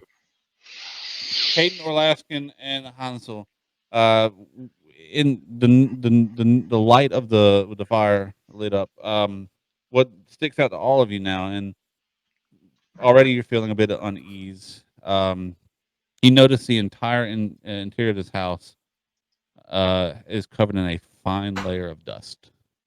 Oh, spoopy. Did the fireplace look like it's been used? Is it just like... Was it like... It fire. looks with the newly created light source. It looks like the entirety of what you can see now of this immediate area, including the fireplace, has not been used in some time. Ah, I like it. okay. I think I think I'm kind of just looking around, and I kind of wipe my finger across, and I try and subtly signal to kind of not Gideon. I think like Alaskan and Hansel. Hansel Just opens the door and lets the bird fly out. Yeah, just like I kind of look at you, like giving you the eyes as I'm trying to make polite conversation with Mayor Dilton. So,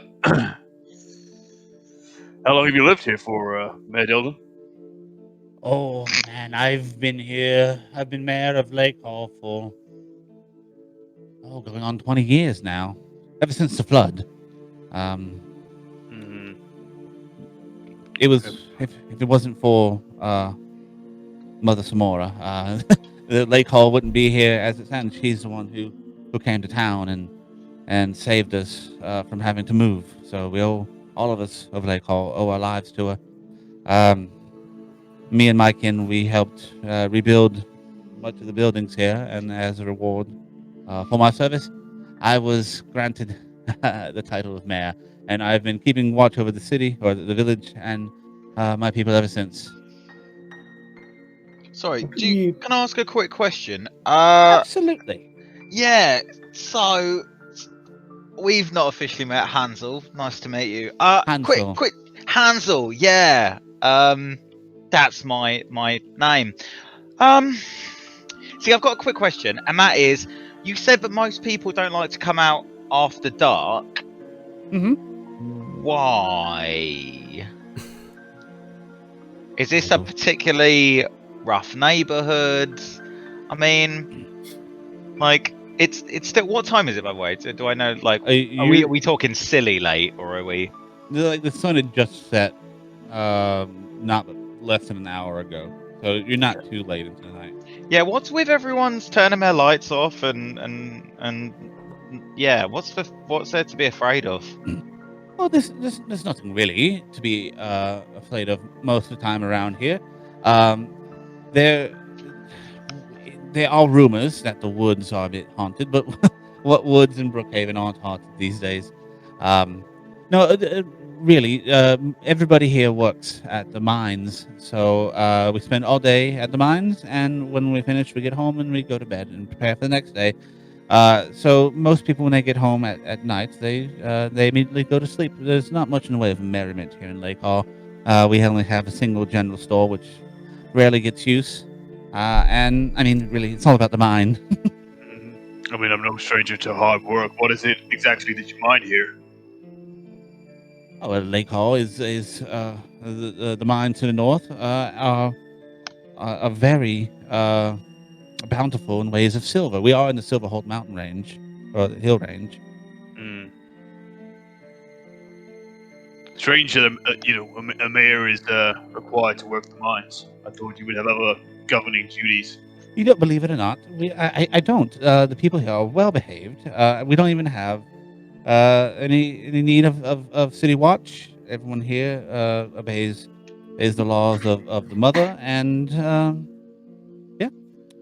I help out. Everybody helps out. Everybody works. The mother is pleased, and life is great. I'm sorry, but I need to get back on this question.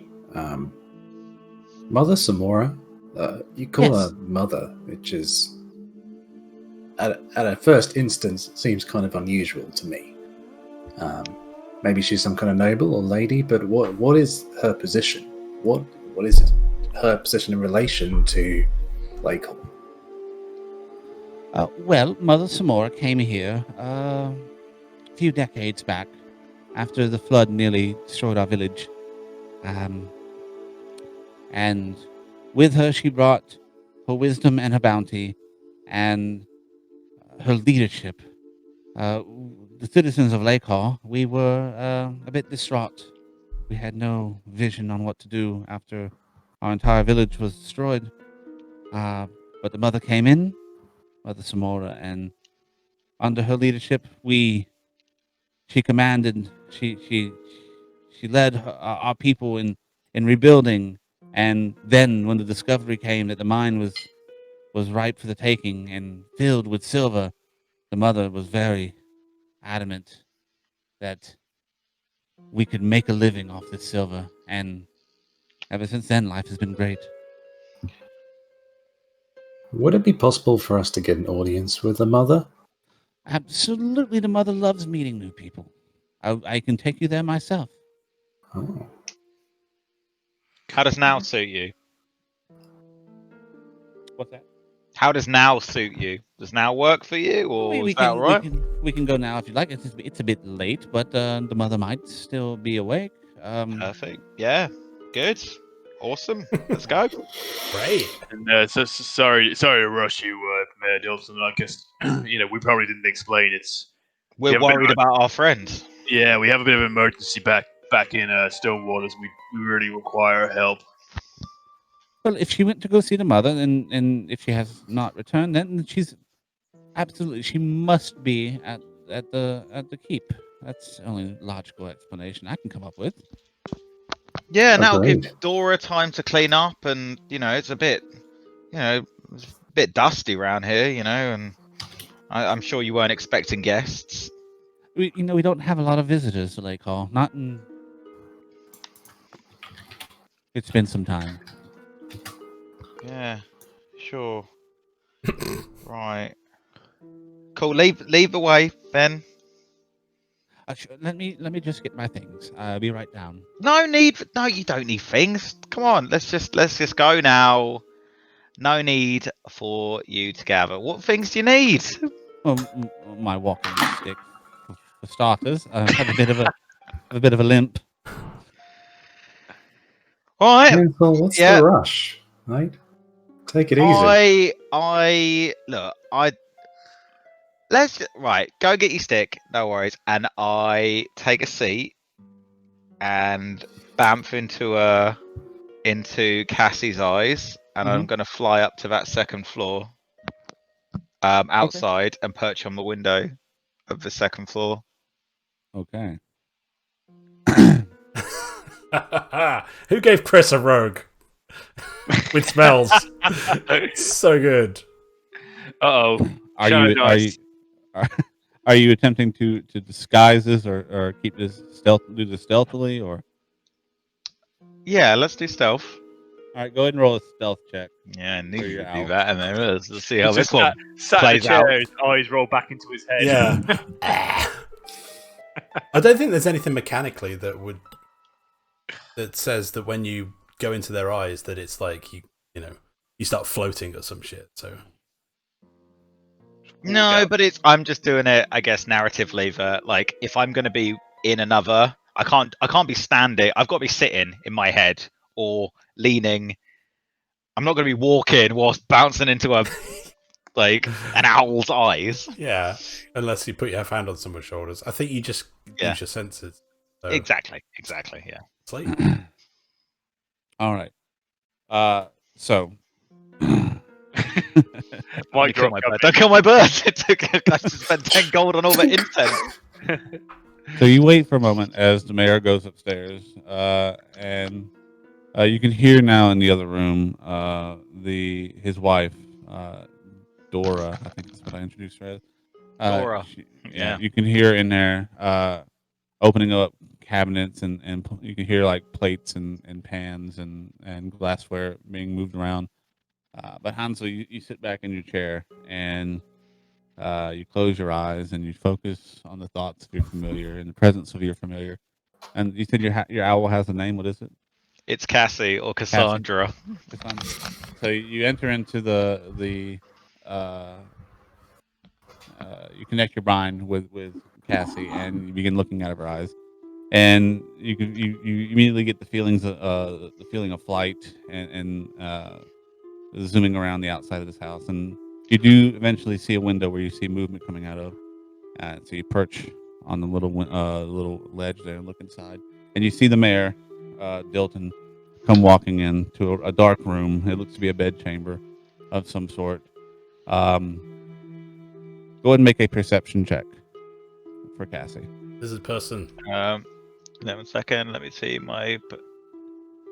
Cool. It's the same as mine. That's good. Ooh, Okay. 12. So it is dark, but you are also looking through the eyes of an owl. And actually, don't you get a bonus, or is there dark vision? Oh, I get dark vision. Yeah, dark vision. Okay, 120 well, feet. dark vision would help out a bit here. Okay. This room, which appears to be a master bedroom of some kind, possibly. You see that there is a painting on the wall. That is a painting of the halfling mayor Dilton, the man who just entered in the room. But you can see now, this room looks to have not been lived in some time as well. A similar layer of dust seems to cover the entire room, and with the 12, you can see that there is a bit of a rug at the base of a bed, and both the rug and the bed seem to be stained. You're not sure. It could be blood, but you're not 100% certain. It is a very old stain. But what really catches your eye as the mayor walks in, you hear him talking to himself a bit. He goes, yes. First the one, and now there's more. Mother will be so pleased. He begins like laughing to himself. And the laughing continues and begins to become more animalistic and more bestial as you see the mayor's form begin to shift and change and begin to develop fur and get you see the arms kind of become more beast-like and fingers turn to claws and Bamf out. Bamf out. Weapons out. Now. I can't explain. I'll explain later. Weapons What? out. Trust me. What's going on? Just. That's not the mayor. That is not the mayor. Trust me. Should we go? Upstairs. Or he's- upstairs or out, right? We're either fighting or we're fleeing. Pick one. I think we should go out. I'm gonna drop. Flee. Out. I just straight out the door. I'm like I've got foamy, and I'm dropping my tankard, pull my sword, and go, "Get cover!" I'm gonna run up the stairs. Yeah, I think I grab you by the back of your collar. I'm just like pull you back. Yeah. Out. Let's form an out. Yeah. Right. As we're out. Yeah. I'm not made for close quarters. What's happening? Where are we going? Just follow us. so you leave the abode. You walk. Leave my abode. Okay. Cassie flies off to the air. I'll explain later. We need to leave now. All right. Where are you going? Because We're outside and towards literally towards the keep. I imagine we'll head towards that way. all right. Yeah. So I assume this is a hurried pace. You are Hurried you pace. hurried. Yeah. All right. So the lot of you following Hansel's lead, you rush out of the building and begin running towards the woods and towards the keep. Where you see the light of the keep off in the distance. As you're running, I was gonna say, do I have time to yell stuff? you're only out of the building for a few seconds when you hear, and coming from behind you, from the building behind you, and you can see now on either side of the river, lights begin to appear in the buildings, and you hear more similar, like answering calls as you hear doors slamming open. You can and you can now see several forms of these individuals. These beast-like. They don't look quite like wolves, but there is probably now about a dozen or so that are now exiting out of the houses. You guys are running to the woods. What are you doing? Okay, as that's happening, I like start muttering something, and whoever's close to me, I don't know, Caton, I just slap you, and we both turn invisible. Oh, excellent. Is it obvious? Do I feel anything? You just see me going, and I just go, keep running. And Yeah. just like go. Okay. Gideon's confused. Where are we going? What's happening? What did you see? Where's That's Kate fine. and Alaskan? Did we left them behind? We're still here. Oh, magic. I'm going to run into the thickest brush. All right. Hansel, why are we running? Where are we going? Changeling, not human. They're going to kill us. Run. Run. Where are we going? Into the woods or the keep? Fuck those. Who said that? Yeah. Give me direction, guys. You going towards the keep? Just go towards the keep. Yeah. Yeah. Towards the keep. All right. Then we're going into a chase sequence then. Yay, chasing's good. Sweet mother of God. Because as you say, why are we running? Again, you can hear these all around in the village. These answering howls getting louder and why. louder. That's And why we're looking running. around, you can see several bounding out of the like almost like wolves come bounding out of these buildings. These brown furred beasts, like they seem to be in tattered clothing of some kind. Like I said, they don't look like wolves. They look a bit off, but they come bounding towards you. I need to get. We're going to have a who has Hansel. Since you're leading this charge, I will say you will lead the initiative check on this chase sequence. So go ahead and give me an initiative check. So And I would what say you would have it with initiative you would have it with advantage since you were able to discern this information before they were able to trap you. Well, that's a 19. Oh, yeah, so 19. 19. All right, let me roll for them. Oh man, this is good. Who has the smoke bombs? All right. They're not So all you smoke guys, you guys have the upper hand here. You are running into the woods. You can see now, like there's about a dozen of these dog-like creatures, humanoid creatures now chasing after you. But you still have a bit of the upper hand. They have not gained on you yet. You get to go first. As a group, collectively, what would you like to do? Oh my God. What's the rules of engagement here? Is this one of So those skill based? This is essentially a skill challenge thing, where you can use your skills at your disposal. Your skills, your items. You make a roll for it, and successful roll will move you more towards a favorable end of the encounter. 3 in a row, or a total of 3 is successful on your end. 3 failures or 3 successes on their end will probably lead to a fight. I think I'm probably just gonna be like, go try and veer away invisibly, so I'm like within eye shot of the party, but just sort of like so I could, I don't know, support them with spells if I need to. I don't know. Okay. I don't know if I need to do anything to be hiding. Yeah, and I think Caton is probably going to do the same. I mean, I don't know what Alaskan's doing, right? Because I can't see. But I don't, without shouting, right? To give our position away. I'm just kind of hoping Hansel's going to do his rogue thing and just lead us to wherever we need to go. I'm hoping we go towards the keep though. Maybe look for a way in. That appears to be the direction you were traveling. Okay, I think Hansel, it's on you, dude, and Gideon. Gideon's just going to, if we're like, it's like, where are we going? And if anyone says the keep, I'm just like head down, like T1000 running. I think I was over yelling logs, like to the keep is kind of what I was yelling as we were starting to run. So oh, yeah, to the keep. if we're doing skills, I would like to throw athletics. All right.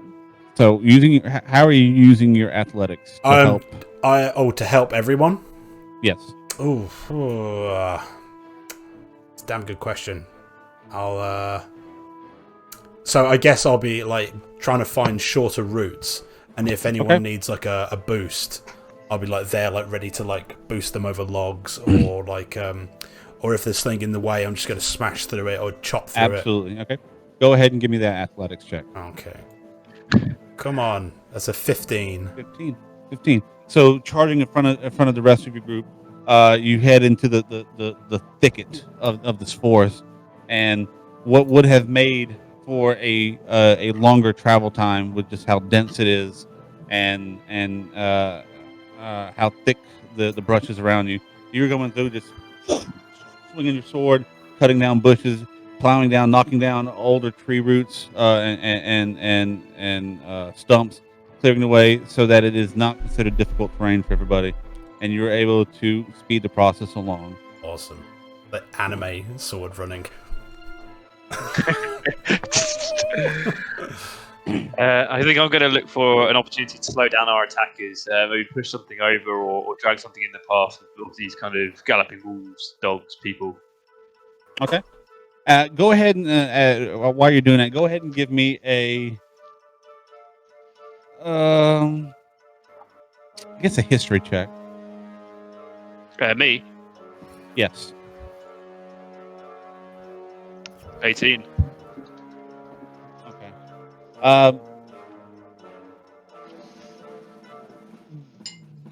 With 18, these don't you've read about werewolves, lycanthropes, maybe heard passing stories about them or being told them as children. The pictures you've seen, these don't appear to be that. They're smaller, more lithe, and like I said, the head doesn't quite look wolfish. But now, and how you said you're going to try? How are you trying to slow them down? I'm going to try and pull something down in their path. So I'm kind of hanging at the back of the group. So I'm looking for a small tree or something like that. So hanging at the back of the group. Go ahead and make me a wisdom saving throw. Woo! I'm invisible as well. Oh, you're invisible, then don't even worry about it. I forgot about Okay, that. That's a good job. Good. They would not know you're there. Excellent. So would I notice they can't smell me? Okay, but yeah, I'm gonna try and drop something in their way. What are you dropping? Well, I'm looking for a small tree that I'm going to attempt to push over. Oh, yeah. So you see there is a looking around. You see a relatively larger, thicker husk of what was probably once or maple. Appears to be dry rotted and on the verge of possibly falling over. Go ahead and give me a strength check. I'm pushing it. It's a 10. 10.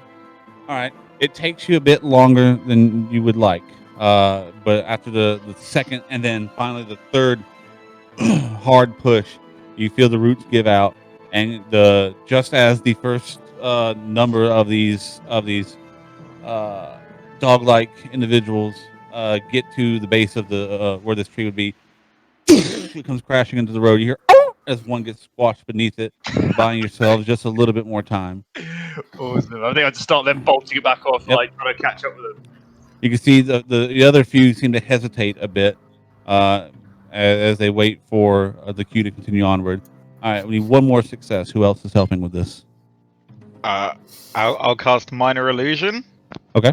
To duplicate the wolf's howl that we first heard, but further away from us to the right of where we're running. Okay. Go ahead and give me a charisma check. Charisma. Yeah. I don't know.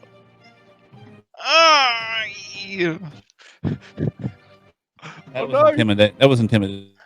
Oh wait, no, yeah, that was my charisma. Oh, it's only a +1.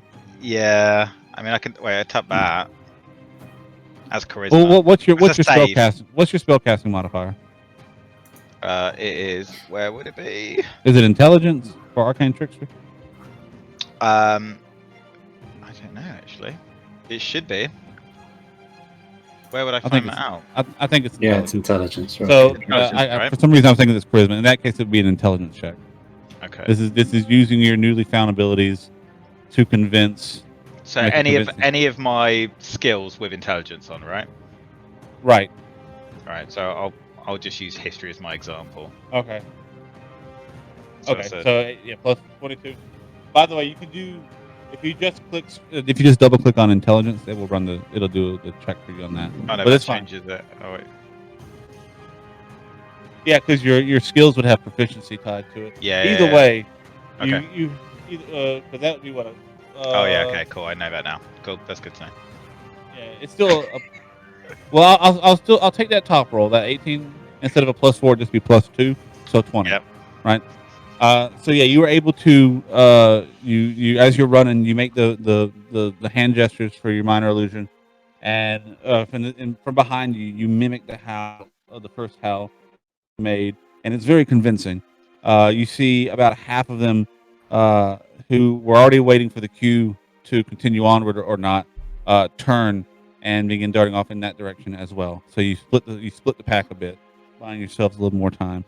And as you're doing that, just as the group, all of you collectively, reach the front of this keep, the large, massive door that is currently closed, but you do see light emanating from within.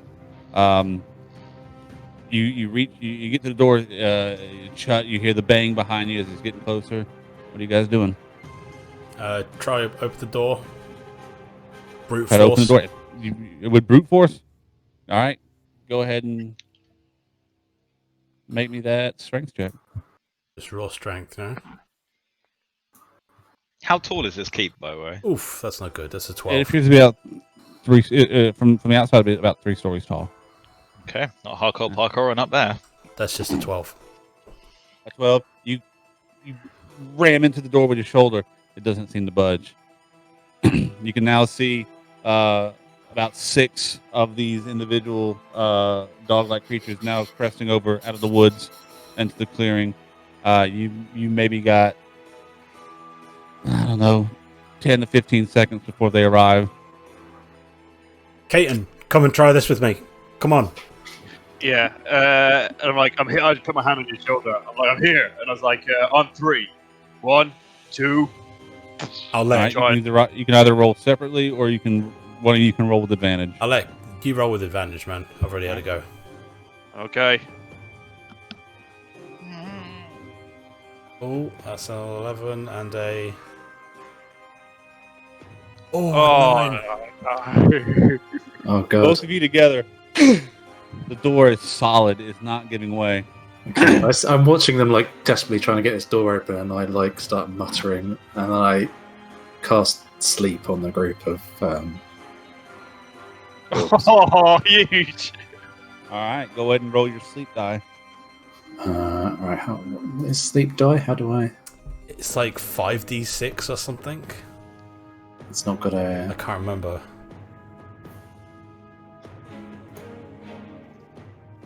Let me look it up. No, that's not it. 5d8. 5d8. Yeah. Okay. Which one's a d8? Ah. Okay. 25. So you and it's got a range of 90 Yeah. feet. 90 feet. Oh, yeah, absolutely. In the radius, does it have that as well? It's not got it on my little. Within 20 feet of a point that you choose within range. Okay. So yeah, that would be the whole bunch. 25. You see, after you catch the spell, you see you feel you see the spell take effect over the group. 3 of them immediately slow down, close their eyes, and kind of slump over to the ground. Holy shit. But 3 of them continue onward, and as they get closer, you can now see their snouts are just dripping with saliva and these fangs. Their eyes dark red and black, and just as it looks like these 3 getting ready to jump at you, you hear the door open behind you, and a woman appears. I just slip in. Do you hear? That will be all, gentlemen. The mother has been expecting their arrival. And you turn and you look, and the woman who issues this command, as these dog-like creatures stop, is none other than Abjurist Calintra Fairchild. What? Oh, see What? money. You a son of a bitch. Dylan. Oh, yeah, Major Dilton, you son of a bitch. Oh my god. This doesn't. Wait, I need to figure this out in my head. Too late. Why she Too late, you've got an intelligence of 11. You got to deal with it. Yeah, you can't figure out shit. Dude, 11's average person. No, it's not. Everyone else has got like 17. Hey, average person is 10. Yeah. That's true. Like a regular Mook villager would be like 7 or 8, probably. How dare you? I'm a noble mook. Right, are we going in? What are we doing? We're going in big time. I'm already inside. I'm invisible. Invisible inside. So as the doors open and the Abjurist issues this command, you see the creatures stop, the three, and they get off their forelegs. You see them stand up, and their forms begin to shift and mutate and mold again, until eventually you see the forms of the mayor, his wife, and another individual, a older male, just face covered in wrinkles, and just standing there. He's the mayor. The mayor. I'm terribly sorry for that display of bestialness. When you ran, it sparked a bit of a instinct within me, and I apologize. It was probably a bit out of character for me. But as the Abjurist has spoken, the mother is apparently waiting your arrival. So if there's nothing else you need from me, I will be returning back to the Yeah, village. mate, you better just walk away, my friend. You're lucky you don't get an arrow in your face. No. I'm sure the mother will explain it all. Yeah. Ow. The three individuals turn and make their way back to the village, waking up their fallen companions. And as the door is shut behind you, and you now find yourselves in the keep of Lakehall. What does this Abjurist look like? It looks so hot. Well, she's an elven female. It's hard to put an age to her, but if you had to guess, comparing human to human ages, probably in her early to mid 30s. Long, straight, blonde hair that goes down about the mid of her back. Green eyes. It looks like the Abjurist you met in Stonewaters. Same person. Appears to be. Okay. Oh, don't say appears to be. I'm going to be suspicious of everything, everyone. What? The wall. Hello.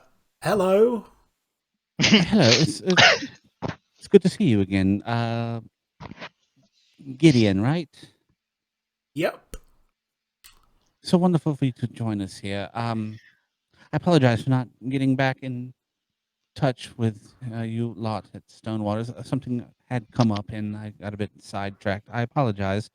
But the mother will be more than happy to explain it. Just going to gloss over the wolf people? Okay. That's fine. Oh, you mean, well, they're not exactly wolf people. The common term for them is jackalwares. Not sure if you've heard of this before. They're in the same vein. They are lycanthropic in nature, but different origin, I'm afraid. Okay. Just look at everyone else like, I don't know what's going on. Calintra, what is going on here? Why are you in a league with these wolf people? You see her kind of she scrunches her nose for a minute, as if she's trying to remember something that she can't quite. She goes, I I arrived and I spoke with the mayor, and he directed me to the keep to speak with Mother some more. And I remember feeling like something was off. But then I spoke with the mother, and she made it clear to me. She let me know how important the silver mines were, and that she needed help getting the silver for her the purpose, the thing that she's trying to achieve. And I couldn't. I was. She was right. She needed all the help she can get, and I'm here to offer my aid. Don't you remember why you came here? To house the refugees? What's this business with silver got to do with anything? Right. The refugees. I completely forgot to ask the mother about that. I should probably do that. Yeah, you probably should, or maybe you should let us do it. But if you think you can convince Your her to help. judgment, don't take offense to this, but your judgment does not seem to be the best right now. Something does seem to be off. Yeah. Like, I can't quite put my finger on it. I mean, you're an Abjurist, right? You literally deal in protective spells and the suppression of others' magic, and it seems like you're under some kind of spell at the moment, similar to how I was back in the room with Desi earlier. Your mind seems clouded, and your reason seems confused. Spells can't reach that far. Well, can they? if you make a persuasion check, Oh, and she's got to okay. make a check too, because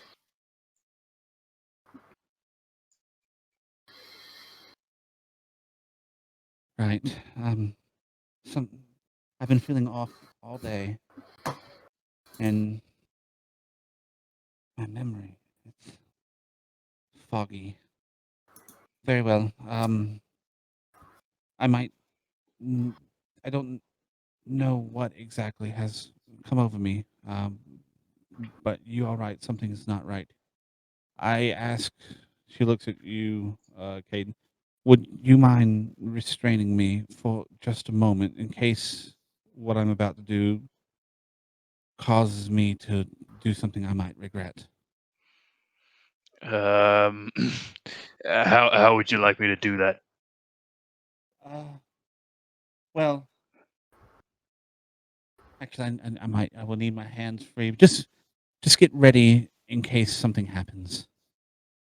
Okay. I think I take my hempen rope out of my bag, and I kind of loosely wrap it around the top half, so the bottom half of her arms are free.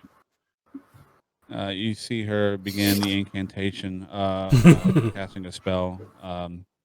She begins making some movements with her hands. You see her eyes, which were green, begin to glow with a dull white aura as she begins to cast dispel magic on herself. Sick. Which I gotta see if this works. Whee! What does your screen say? She's got to make a DC. On herself. Sick.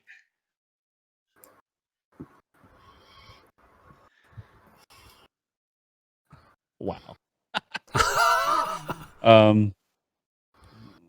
After a moment of her casting the spell and completing it, her eyes return to the normal green, and you see her look around for a bit as if trying to piece everything together. And then she gasps. I remember now. I know why I'm here. I know what happened. We're all in danger. We must proceed with the utmost caution. Alamia's spell is very hard to break. Who? A what now? What spell? Alamia. She's a Yeah. very powerful spellcaster. Very charming. She convinced me, Mother Samora, the name she goes by. She is Alamia. couldn't tell you from where, but I know she's made her home here in Lakehall, and she's obsessed with silver.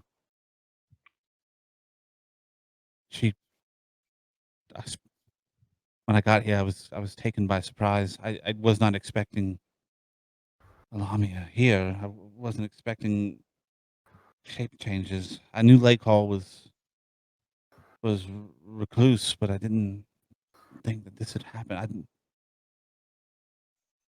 Thank you all.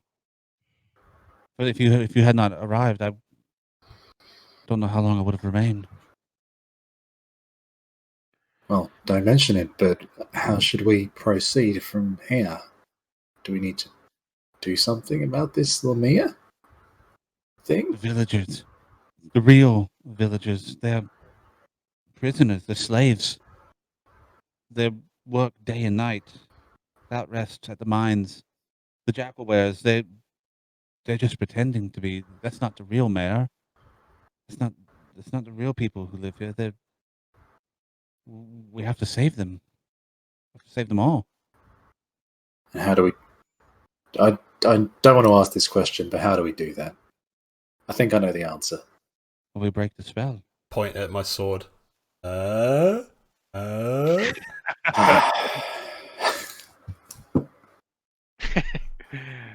Well, we're at a bit of an advantage here.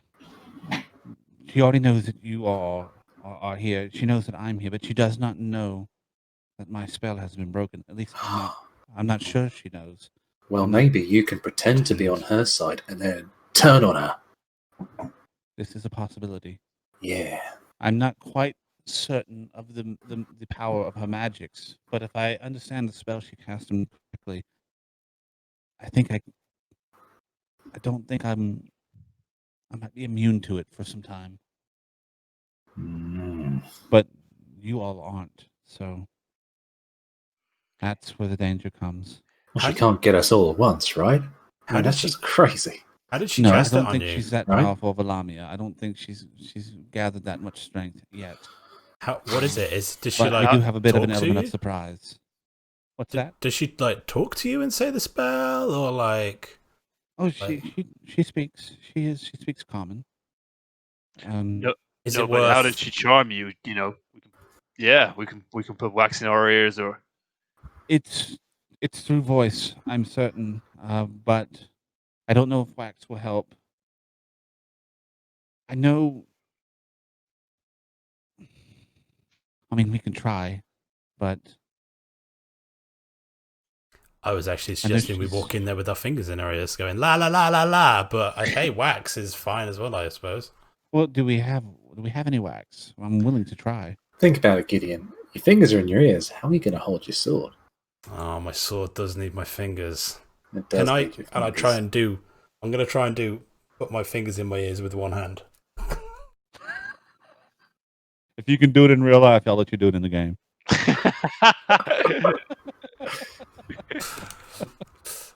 That's a no. well, we can put our fingers in your ears. We can just go behind Alaskan. I don't have any wax or anything useful. I'm just trying to think what we could do. We put some cloth in our ears and maybe bandage it around our head. Maybe we Well- just attack her quickly with the element of surprise. Yeah, I There we think go. that's a good idea. Well, if there's one thing that will help in this situation is from what I remember speaking with her myself, she is a very vain woman. Well, Lamia, and she will engage with you in conversation. Oh, she's very proud of the fact that of her success here. She considers herself some sort of leader, or almost as if she feels like she's a mother to these people. Is she open She wants for? to be your mother as well. So She's you'll fallen have- for her own ruse. I think so. Is she open for seduction? You up for that, Gideon? You up for the task? Gideon, have you ever laid with a woman or a man? I don't know what you mean. Now's not the time for these sort of questions. Let's. No, what I mean is, do you know how to seduce somebody? I mean, what do you think? Is there something wrong with your face? It's beautiful. Well, maybe we can, limit the risk here. Can you not make yourself and Hansel invisible and attack from behind? Aren't they still invisible? No, I'm definitely not invisible. I know casting sleep would have cancelled it. Oh yeah. So I guess our plan so far is to send Gideon in to seduce her I think and attack him before he messes up. I think Chris is trying to talk, but he's on mute. Oh, Hansel. I was good. I was good. Hansel, your mouth is moving, but nothing came out. Some kind of magic. Trickster. Why? Well, Calindra, if you're willing to put yourself in harm's way, we can support you. The best ruse is, to assume that she still has control over you. Perhaps create a distraction. We've always got Gideon's looks as a second plan. I'm like, well, let's think about this logically. Where is she right now? She Is would there be in the somewhere we grand- can attack her from a hiding place while someone engages her in conversation? I know she resides in the Grand Hall to keep. I don't know if she spends all of her days there. I haven't been here long enough to ascertain that information. But I know that the Grand Hall is wide and big enough, big and wide enough to hold her large form. I don't know if you have any experience with Lamia, but they can get quite big. How large are we talking? Yeah. Well, if I recall correctly, they are considered a large creature. She's what? A lamia. A Lamia, yeah. Oh, shut the front door. We're talking like What's a lamia? snake creature things. Hang on, wait. She's not human. I'm an Well, open-minded guy, but I don't know if I could seduce a Claws snake. and She is. oh, like in fact- half Well, she's part. There is human. lion? Like Sphinx-like. Very, yeah, it's very, very Sphinx-like. Very. That's a kind of a good analogy. They are ancient creatures, with ties to the abyss, I believe, demonic forces. Definitely not someone I would trust or even want to have any dealings with. But Is she alone? no, she has an entourage of her personal jackal wares that assist her on her And day-to-days. how many are we talking? Again, I'm not quite certain. When I spoke with her, there was, I think, 4 others in the room, but I can't be certain. Is there anywhere to hide in that room? Or caught jump out by surprise? Possibly. I'm not a very stealthy person myself, but I imagine for someone with the knack and the talent for it, they can find a place where they would be less seen. And I do want to point out that if I'm more than willing to help with this, I feel obligated to, but I am at a bit of a lesser power than I would like. I've expended a lot of my ability for the day already, How about No. but I have a Right. few spells left in my arsenal. How about she goes in, pretends that she's still under the spell. Maybe Alaskan, can you go invisible still? I can. That would definitely limit my ability to fight her. If that's what's going to happen. Well, you can drop it if you're in It takes trouble, right? it takes a substantial amount of magical arcane power to sustain the invisibility. If I should also point out, if this is a plan of action, we should probably act quickly.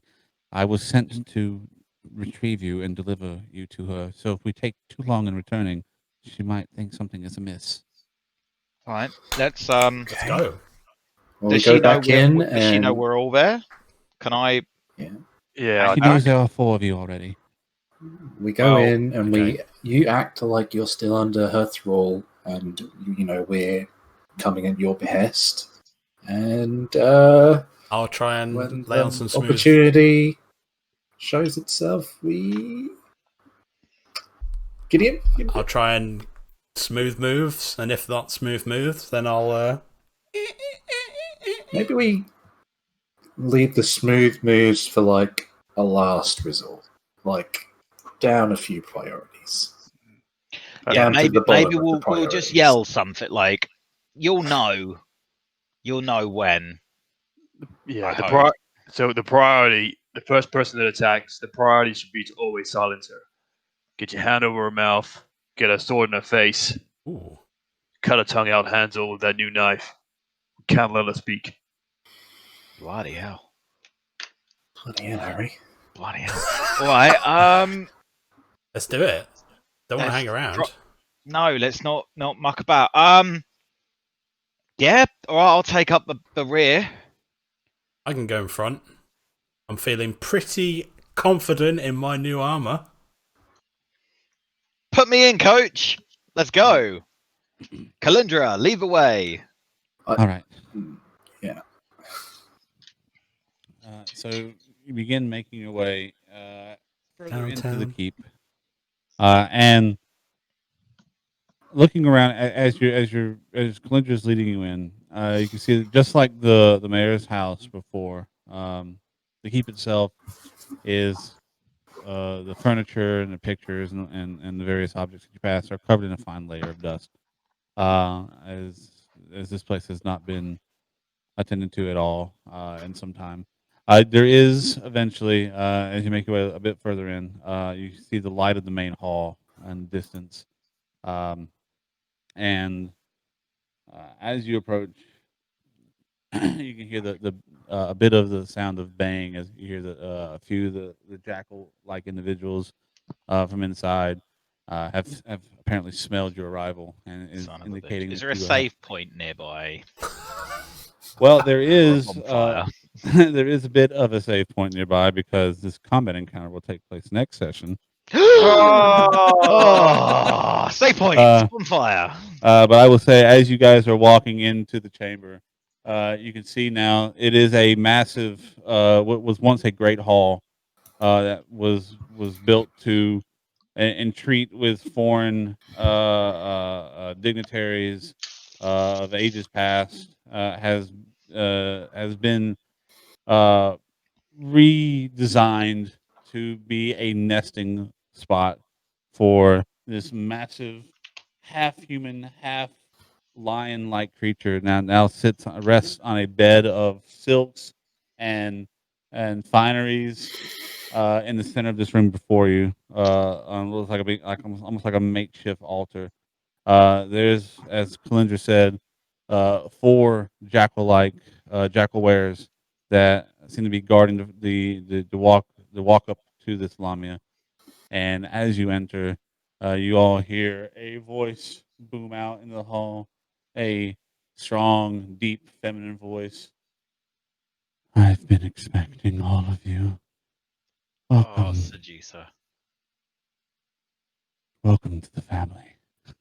Oh, And Where's I that think that's what laugh? we're going to call it for tonight. That is guys. a great call. Oh. The thirst is Oh, real. episode name. I might Welcome just to the join the family. family. I am totally joining the family. I'm What, into you're it. gonna sleep with her and become a sexy jackal? Jackal Yeah, is that what you do with your family? I'm joining the family. I'm not sleeping with the family. You gotta become a jackal bro. I would be a jackal bear. Oh, that was awesome, Carl. Thank you so much. That was fresh. Thank Yeah. you. So good. Awesome. Well, when are we back next? Not long to wait, right? Yeah, Technically, Thursday, right? next week, Next right? week? next week. Next Yeah, the boy. 24th. Thursday. Next Thursday. The So I get to- 24th of July. Yeah. I get Awesome. to prepare a nice, interesting combat encounter. Hooray! Well, we've we'll wrap it up there. Thank you for everyone who came to say hello and came to watch us. We are Rolling Thunder D&D. We're going to be back next Thursday with Legends of Elderon. So hope to see you there. Absolutely. Thank you very much, guys. Cheers, Carl. Bye. Thanks, everyone.